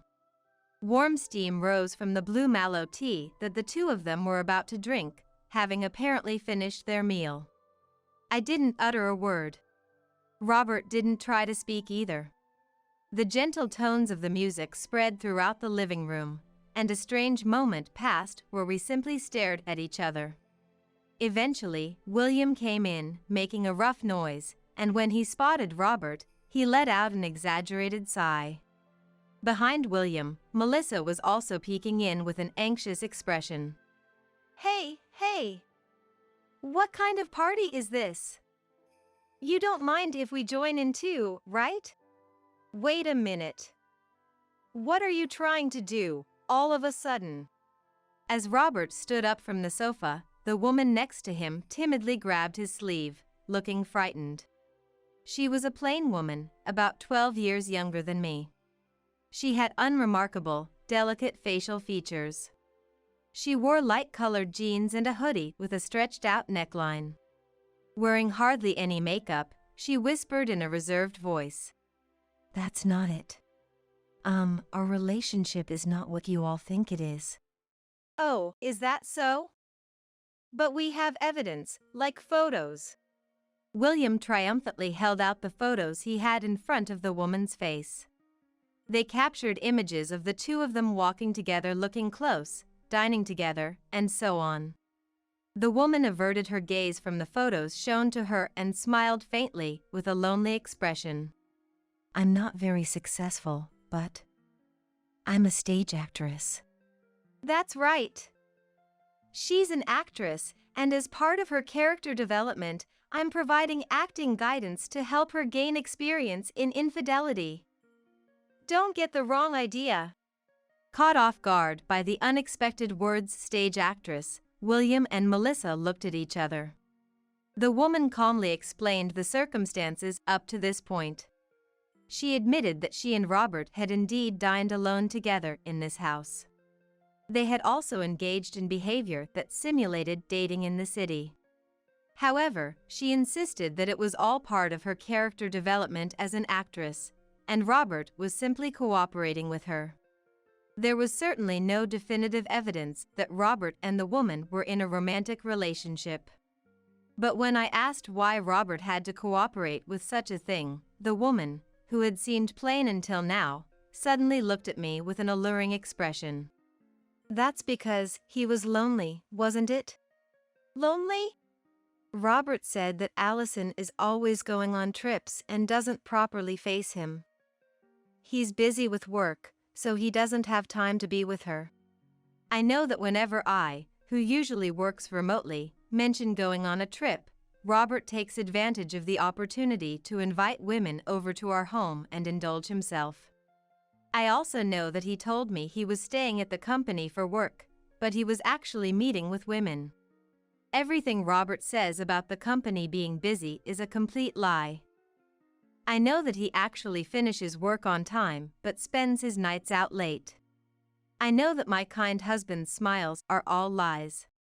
But if I denounce everything as a lie right here and now, everything will fall apart and disappear. Like a soap bubble, it will burst and vanish. The mallow tea I drank with him at the coffee shop was like magic, it was so beautiful. Have I been under a spell since I met him back then? If I were to leave this place now with a forced smile, saying something like, "So that's how it was. I'm sorry for the misunderstanding," it would be like publicly acknowledging his infidelity. As I struggled to find the right words to say, Melissa put her arm around my shoulder from the side. "Allison, it's okay. Don't hold back." When people are lonely or sad, they don't force themselves to smile. People who display the opposite emotions of what they feel are usually liars. At Melissa's words, which likely had no basis, I couldn't help but laugh. That's right. That's true. When people are lonely, they don't laugh. I can't imagine continuing to live with a husband who justifies his actions to fill the gaps in his heart because he's lonely, and spends his days with a self-righteous smile. This is fine. All this time, I've been pretending to be fooled by Robert's kind smile. I've been playing the role of a foolish wife. Maybe I was deceiving myself, thinking that I couldn't go on living if I didn't do that. I had been a housewife for so long, dabbling in hobbies masquerading as jobs, that I had grown too accustomed to the lukewarm comfort of my life, almost forgetting what I truly wanted for myself. The future where I could earnestly write and publish articles about the things I discovered during my travels, and have someone read them. I should start considering that more seriously. Turning away from my always calm and kind husband, I knew I had to become independent. I could no longer believe his lies. Robert! I'm leaving you. I keep telling you, it's a misunderstanding. I'm just helping her rehearse her play. There's no evidence of an affair. And I can't afford any compensation. Sure, there might not be enough evidence for a lawsuit to demand compensation. But William and Melissa will support me. And I doubt our relatives will side with you given the circumstances. Robert gave a wry smile and ran a hand through his hair, as if admitting defeat. I suddenly produced the documents investigated by the detective, pointing to the relevant details. Robert's eyes followed my finger to the specified part, and his thin smile finally disappeared, his face turning pale. Although it wasn't related to the infidelity investigation, the detective had found that Robert's savings exceeded $1 million. You won the lottery a year ago. Congratulations! $1 million is quite something. No. You've been leaving work on time every day and taking a lot of paid leave. Did you think having money would keep you safe if your affair was discovered? I glared harshly at the woman involved with him. Even in a normal divorce, I would get at least $500,000. If you don't admit to the affair, I'll spend whatever it takes to win in court. But if you admit to the affair now, I'll only claim compensation from him. After all, you were just after his money, weren't you? The woman hesitated for a moment, then nodded slightly, looking down. William and Melissa seemed unable to grasp the rapid turn of events. In short, I was leaving Robert, it's as simple as that. The divorce was finalized without incident, and compensation was paid. After the division of assets, he still had a considerable amount of money left, but having won the lottery, he lost motivation for his job and was taken off the promotion track. The woman who had continued seeing him for a while also broke up with him as his financial situation worsened. She probably never achieved much success as an actress, as her name never became well known. William and Melissa offered to let me live with them, but I thanked them and chose to rent an apartment and live alone. Are you sure you don't want to live with us? I have plenty of money now, and I'm going to travel freely and explore the country. I resolved to live my life to the fullest from now on. It's my life, after all. I don't want to live by watching someone else's expressions or ignoring lies I can see right through. From now on, I will express what I think clearly to those around me. Now, I'm enjoying my work as a travel writer, a dream I had given up on while doing housework and raising children. Every time I read replies and support emails from readers, or messages saying they traveled to the same places I did, my heart, once blue, transforms like mallow tea with a touch of lemon, clear and warm, with a hint of tartness. Look at that broke company trying to act big. $300 in the bank. What a big joke. I'm here to withdraw $15 million. When I said that at the major bank, they looked down on me like I was some poor, insignificant business. The banker who served me this time had harassed me in the past too. I couldn't take it anymore. I decided I would give her a taste of hell and make her regret ever crossing me. My name is Letty Blythe. I'm 45 years old this year. Many of my peers are struggling to balance work with caring for aging parents, or are dealing with the loss of a parent and the changes that brings to family dynamics. But I lost both my parents when I was just 3 years old, so my memories of them are hazy at best. I have photos, so I know what they looked like. From what I can tell, they seemed like kind, gentle people. About a year after I entered the orphanage, one of the staff members told me, "Your parents were office workers and very hardworking. On their days off, they would take you to the zoo." But even hearing that, no memories of my parents came flooding back. Instead, most of my childhood memories are of the orphanage. After entering the orphanage, I was unbearably lonely being on my own. I loved animals. "I want to have a puppy." So little me would pester the staff, saying. But pets were strictly prohibited at the orphanage.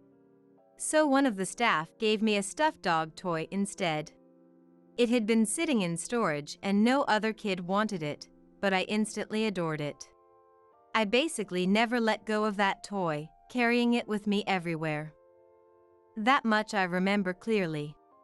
Once I started elementary school, I did eventually resign myself to just keeping it in my room. But it remained my most cherished possession. Then, when I was in 5th grade, I got the idea to try making my own stuffed animals. I grabbed my school sewing kit and set to work crafting a stuffed puppy. It wasn't the prettiest thing. "You did such a great job on this." But one of the staff praised me, saying.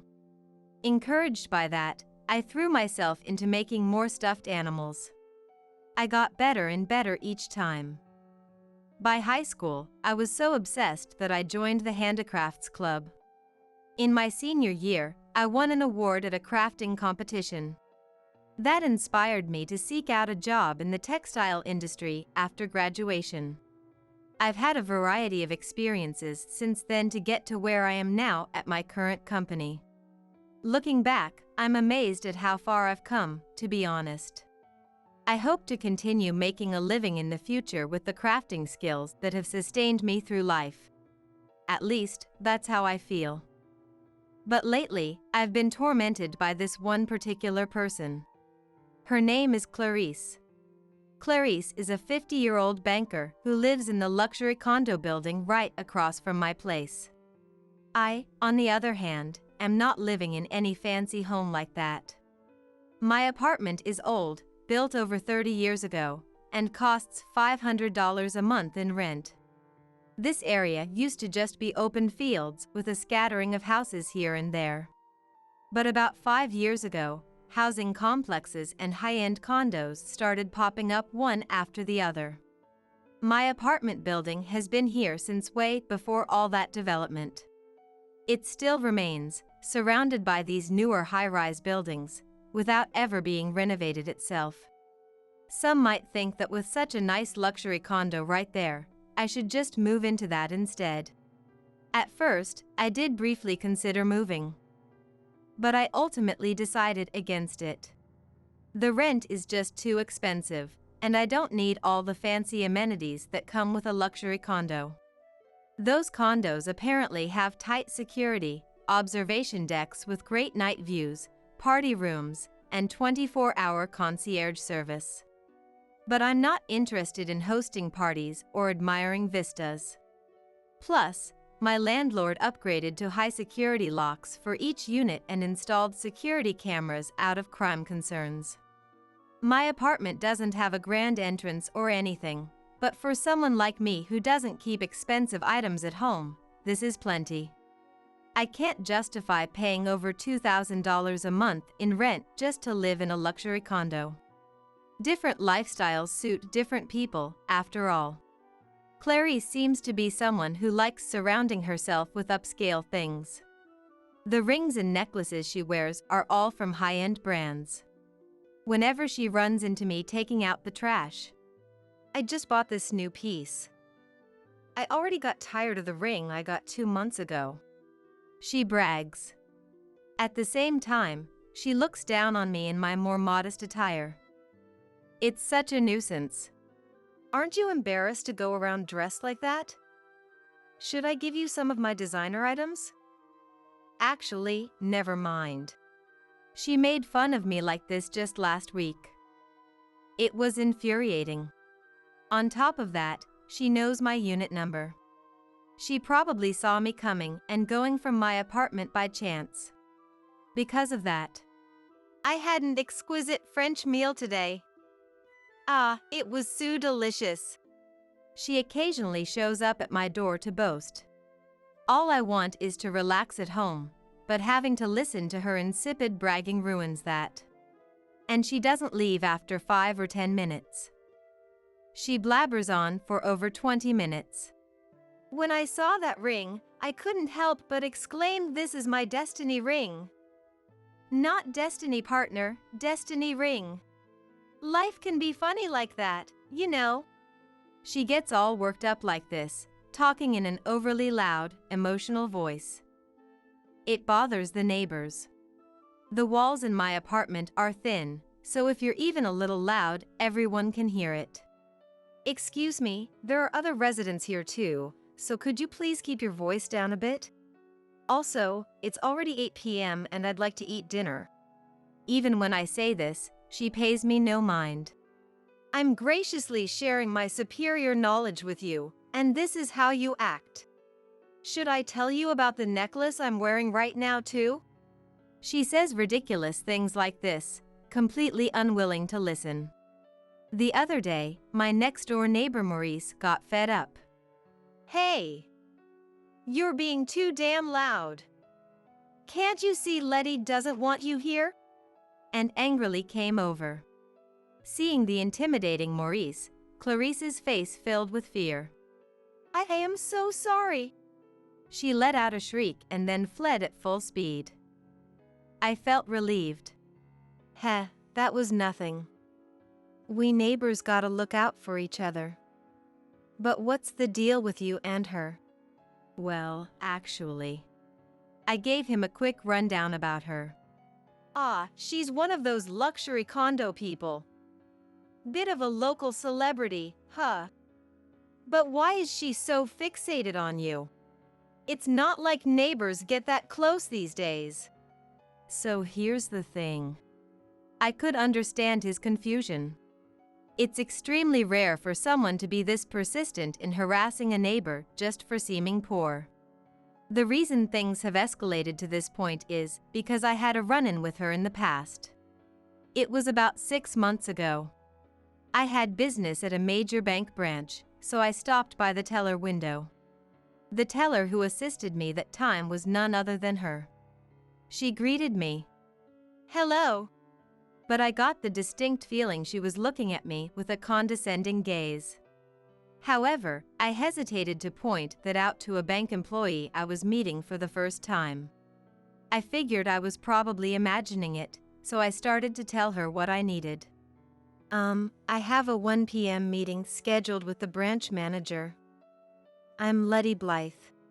I was told to let the front desk know and I would be shown to the conference room.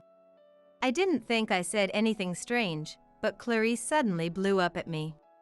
Huh. Don't you lie to me. Ms. Blythe already arrived a long time ago. What? I was at a total loss, getting scolded like that out of nowhere. I mean, I wasn't lying at all. Flustered, I checked my schedule book, wondering if I had the date or time wrong. But no, I didn't.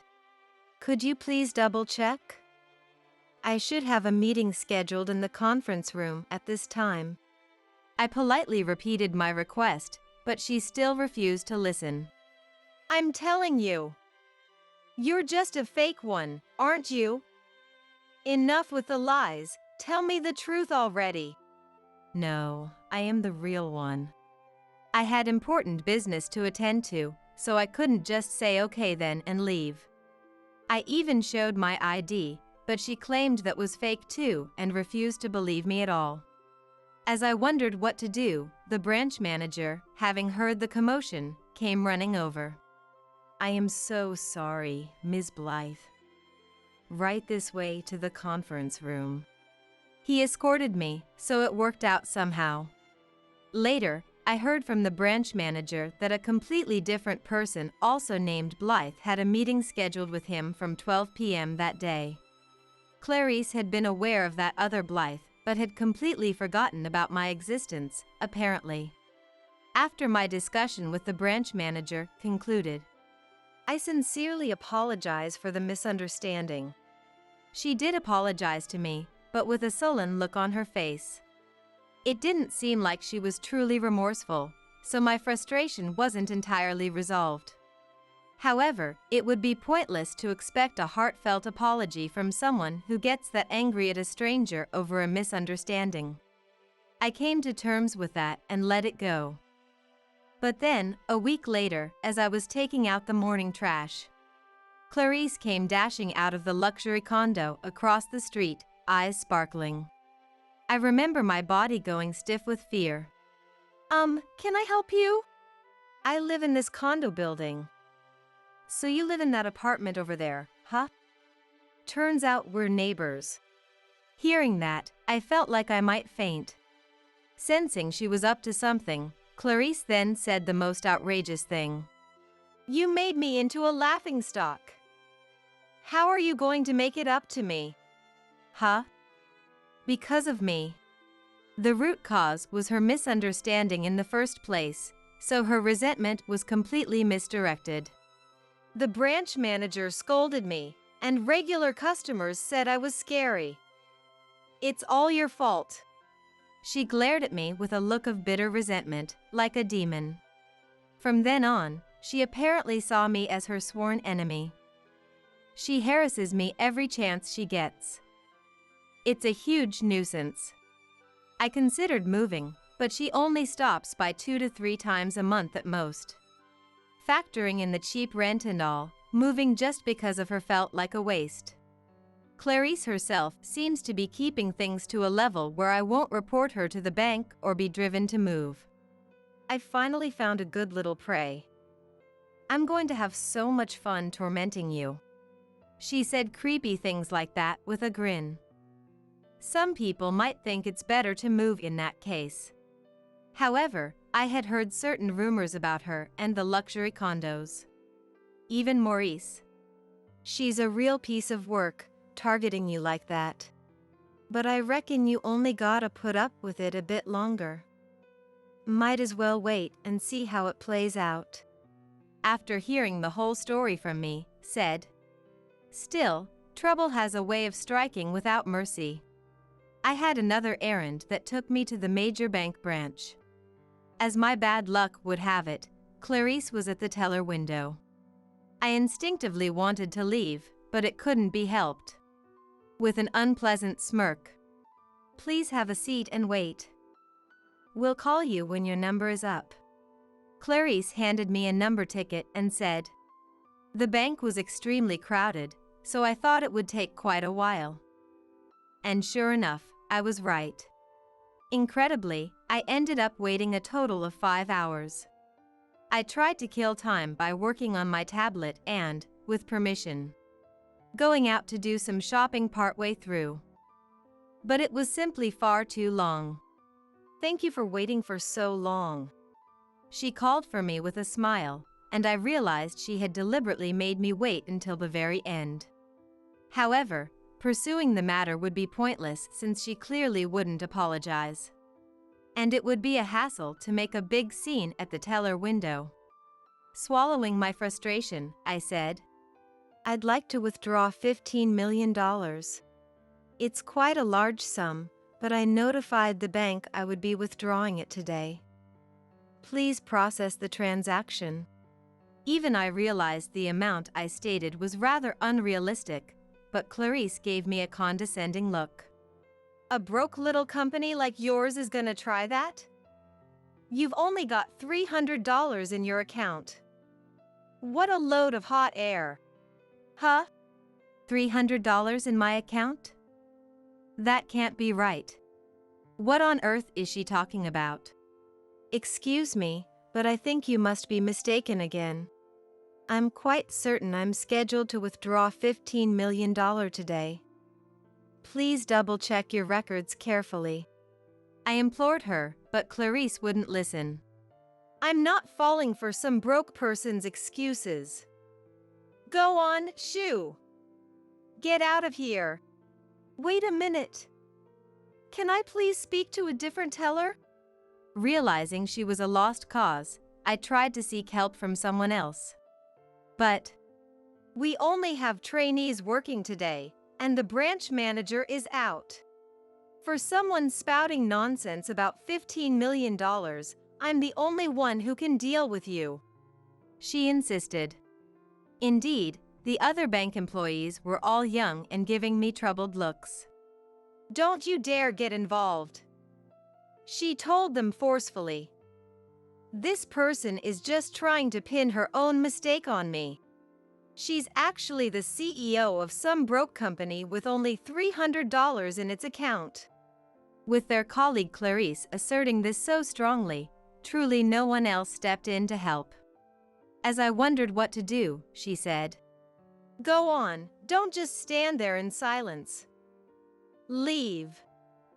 I don't want to look at some poor, compulsive liar. She actually tried to force me out. The people around me were giving me cold stares too. I realized I wouldn't get any support if I stayed there any longer. I decided to leave for the time being, but I couldn't take it anymore. I could feel the intense anger heating up my entire body. And so, I vowed to give her the full wrath of hell. The next day, as I returned to my office from the conference room during my lunch break, I casually glanced at my smartphone. I had accidentally left it behind and wanted to check if I had gotten any calls. To my surprise, there were over 30 missed calls, all coming in after 11 a.m. It was the bank trying to reach me. Figuring it must be about yesterday's incident, I immediately called them back. Then, I am so sorry about yesterday. I heard the voice of Clarice, now completely flustered and apologetic. I want to properly apologize to you in person, so please come to the bank. Understood. I'll head over right away. Luckily, I didn't have any afternoon appointments. I scarfed down my lunch and made a beeline for the bank. There I found a pale-faced Clarice and the branch manager. We are terribly sorry for yesterday. Please, right this way to the conference room. The branch manager showed me in, and we entered the conference room. As soon as I sat down, Clarice launched into a frantic apology. I am extremely sorry. To think I made the same misunderstanding again. I knew it. So who did you confuse me with this time? Hearing the details, it turns out the other Blythe she had mistaken me for before was involved again. Apparently that Blythe is the CEO of a company in such dire financial straits that it's on the verge of bankruptcy. That Mr. Blythe seemed so poor, with only about $300 in his account. I mixed him up with you. Are you truly remorseful? That's incredibly rude to the other Mr. Blythe too. When I said that coldly, Clarice and the branch manager apologized again. Letty Blythe is the president of a stuffed animal manufacturing company. I explained before that her business is doing well. The branch manager scolded her harshly. That's right. I currently run a stuffed toy maker. After graduating high school, I worked at a company that produced small trinkets and plushies to sell at gift shops. Eventually, wanting to make original products that would bring people joy, I established my own company. I chose to focus on stuffed animals because I've had an attachment to them since I was little. I hope that, like they did for me, stuffed toys can provide comfort to children who need it. By the way, the reason I needed to withdraw $15 million was due to various factors like transferring some funds to accounts at other banks and renovating our manufacturing plant.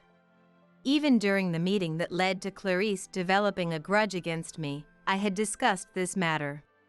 Since such a large sum of money was involved, I wanted to clearly explain the reasons for the withdrawal. Still, that was a terrible misunderstanding. How could you get it so wrong? Well, since you live in that dirty, old apartment building, I just assumed your business must not be doing well. Instead of simply apologizing, she said unnecessary things. My company isn't that large, and I try not to be too extravagant for the sake of the future. It's not good to look down on people based on where they live. When I said that in an irritated tone, the branch manager apologized again. I am truly sorry for Clarice's behavior. She will be fired, so. Yes. I hope you can forgive me in light of that. Clarice also apologized repeatedly with a desperate look on her face. Is it because of the mistakes this time and last time? Or was it discovered that you were harassing me near my home? Harassing? Why would she say such an unnecessary thing? It seemed they hadn't heard about that part, so I told them everything as payback. The branch manager. I don't even know how to apologize. Stop bothering Ms. Blythe immediately. Lectured her. Yes. I won't interact with her anymore, so please forgive me. Seeing Clarice drenched in nervous sweat and looking completely haggard, I felt a bit of catharsis. Incidentally, the reasons for her firing were habitual negligence of duties and bullying of colleagues. I later heard her warnings to the juniors not to get involved were simply because she wanted to be intimidating and throw her weight around. My incident was apparently the decisive factor in her termination. The bank is probably better off without someone like her. And so, she was officially fired sometime after that. 1 week later, at night. I got home late from work, arriving by taxi around midnight. Just then, I saw a woman with a suitcase and backpack emerge from the luxury condo across the street. Even from a distance, I could tell it was Clarice. But despite the late hour, she was wearing sunglasses. Because of that, she didn't seem to see in front of her very well. As she descended the stairs near the entrance, she took a hard tumble. The sight of her rolling down with her suitcase was quite comical. I couldn't help but laugh. The night was quiet, so even a small sound carried. Clarice seemed to notice me. She took off her sunglasses and marched over. Hey, what are you laughing at?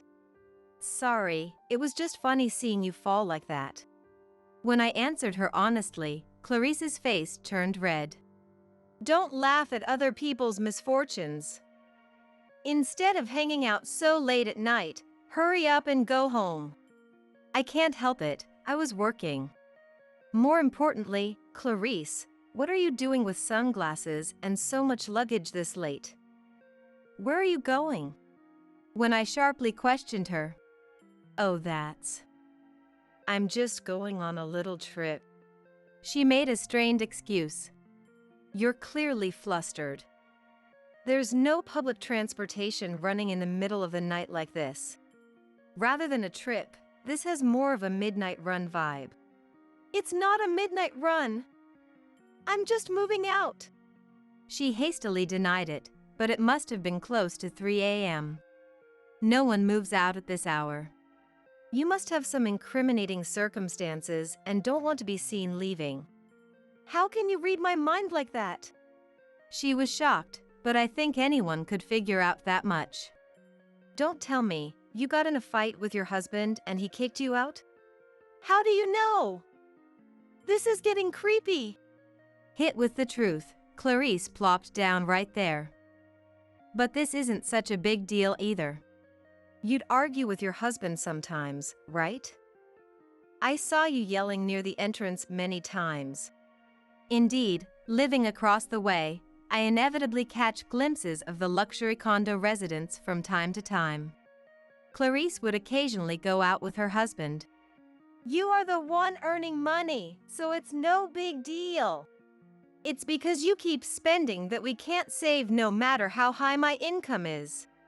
And they'd have shouting matches like, You talk so loudly. I can hear it even from inside my apartment sometimes. I've never spoken to your husband, but I know his name is Terrence. As I calmly explained, she hung her head in embarrassment. Oh no.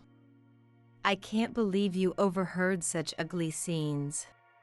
That's why I figured you'd end up divorcing and moving out eventually. Plus, a lot of people move out of there within 2 to 3 years. They do! Could it be a haunted spot? That must be it. I keep getting hit with misfortune because of evil spirits. She's letting her imagination run wild, but that's not it. The rent there is really high, right? A lot of people can't maintain that standard of living and move out. As you'd expect, this luxury condo is for the wealthy. Temporarily successful investors and CEOs live there, but it seems difficult for them to keep paying over $1,000 a month in rent. Many move out within 2 to 3 years. Is that so? Well, I do have the financial means. If I hadn't gotten divorced, I could have kept living there normally. Clarice still puts on airs, but I can't help looking at her skeptically. Really? You were in quite a financial bind, weren't you? On what basis are you saying that? It's not good to make wild speculations. She argues back desperately, beads of sweat on her forehead. I have my reasons. First of all, you're always wearing brand name items, so I assume you spend quite lavishly. It's far more than a bank teller's salary could afford, right? How do you know the prices of brand name goods? She looks at me with the shock of discovering a new species. How rude. I'll have you know, I do business with my fair share of wealthy people. These days, you can easily look up the prices of brand name items online. That's true. As Clarice looks uncomfortable, I continue. If you're spending that extravagantly, it's clear you don't have much money. I don't know what your husband does, but he must have a high salary. You took advantage of that to splurge as you pleased, so you got kicked out. That's what I think. Whoa! You see right through me. She looks completely spooked, but she basically revealed all this herself. After all, I've seen Clarice and Terrence have flashy arguments in front of the entrance before. What do you mean? Get out! I'm at my limit with a wife who spends so much money without thinking of the future. Who do you think is earning that cash? They had that sort of exchange, and I've overheard similar conversations from time to time. So it was easy to imagine she got kicked out over money. After I explained all this, she looked utterly devastated. I thought people didn't get to know their neighbors these days, but you noticed so much. I do live right across from you. Sometimes I can't help but notice things. When I put it bluntly, Clarice covered her face with her hands and froze. How mortifying. To think I was such an open book. I heard it even when I didn't want to. Of course I'd find out if you're yelling that loudly. I retorted mercilessly, causing her to look even more ashamed. She tried to hide behind her suitcase. I wanted to sneak away because I didn't want anyone to know I got kicked out for being a spendthrift. Having everything brought to light is the worst. Too bad the person you least wanted to find out did. When I stated it plainly, Clarice shrank back further, looking even more uncomfortable. You've got that right. You really never know what life will bring. Well, you don't need to get all philosophical about your whole life. More importantly, if you're moving, shouldn't you get going? Passers-by have been glancing over here. And indeed, behind us, a man was looking our way with concern. In the middle of the night, two women were facing each other. One was trying to hide behind a suitcase. Of course, that would make someone uneasy. "It's all right." I called out to him, and he left. But he still had a suspicious look on his face. She watched the scene unfold with a despairing expression. Why are there people out so late at night? This area has turned into a proper residential neighborhood. Sometimes there are folks who work late and come home in the middle of the night. As I explained what should have been obvious, she exclaimed, "I can't stay here any longer." And with that, she dashed off, disappearing into the darkness. She's a noisy one, but I'd be glad if she's finally gone for good. With that thought, I returned to my apartment. However, a month later, I spotted a figure pacing back and forth many times in front of the luxury condo. As soon as that figure saw me, they approached. "Clarice, is that you?" Indeed, it was none other than Clarice, who I thought had left for good. I had gone for a walk to enjoy the nice weather and was returning in high spirits, but now that was ruined. Actually, I did move out of this luxury condo, but I couldn't find a new job. So I thought I'd somehow get my husband to take care of me again and came here. In the end, you're still relying on your husband, huh? Well, good luck persuading him then. I let out an exasperated sigh and tried to leave, but Clarice stood in front of me. The truth is, my attempt at persuasion already failed. I was walking around wondering what to do when I ran into you. I see. There's nothing I can do for you, so please move aside. Not wanting to get dragged into her mess, I tried to dash past her to my apartment entrance. But she persistently blocked my path. Wait! I need a little help.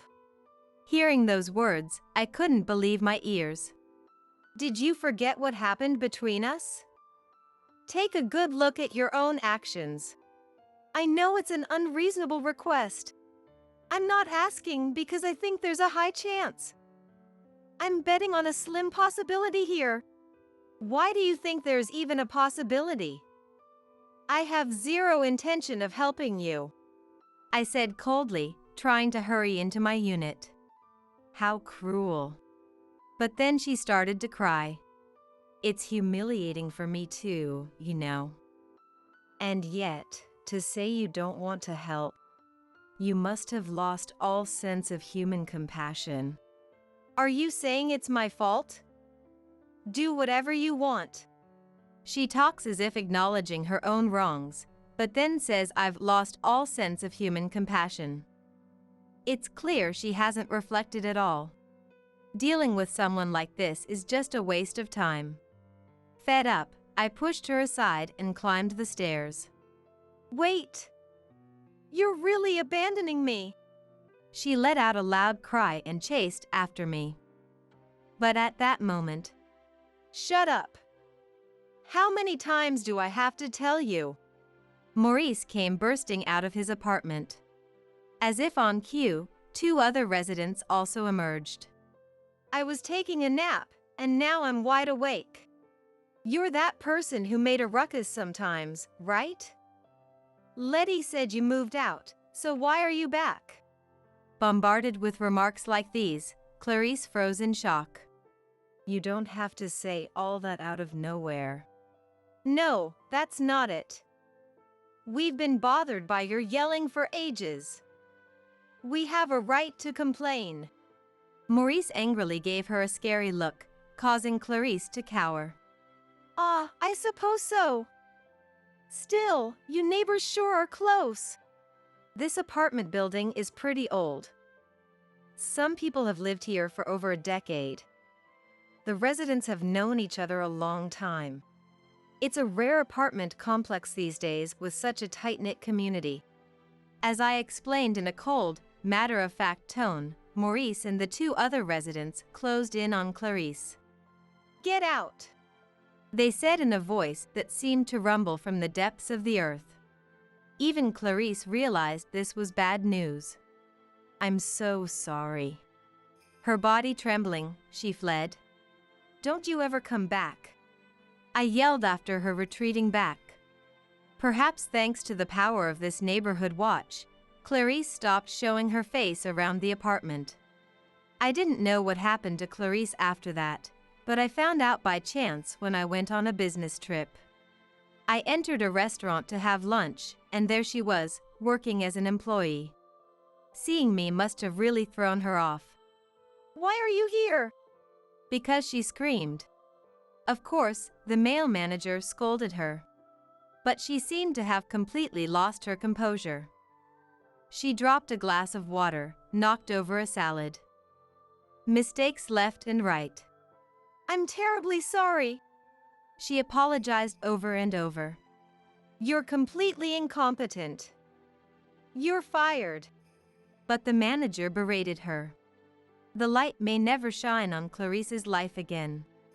I couldn't shake the feeling. As for me, I'm still running my company to this day, steadily growing the business. A stuffed animal we recently released is selling well. I'm grateful we've entered mass production. I'm getting messages of thanks from children across the country, which makes me glad I chose this line of work. My relationships with the apartment residents are still good too. We often remark how nice it is that things have become peaceful. I'm so happy to be able to spend ordinary days without incident. Clarice was a real nuisance, but she taught me just how precious a mundane everyday life is. In any case, I'm fortunate to have found the best possible home. I want to live with a sense of gratitude for that. With such thoughts in mind, I'm working hard again today.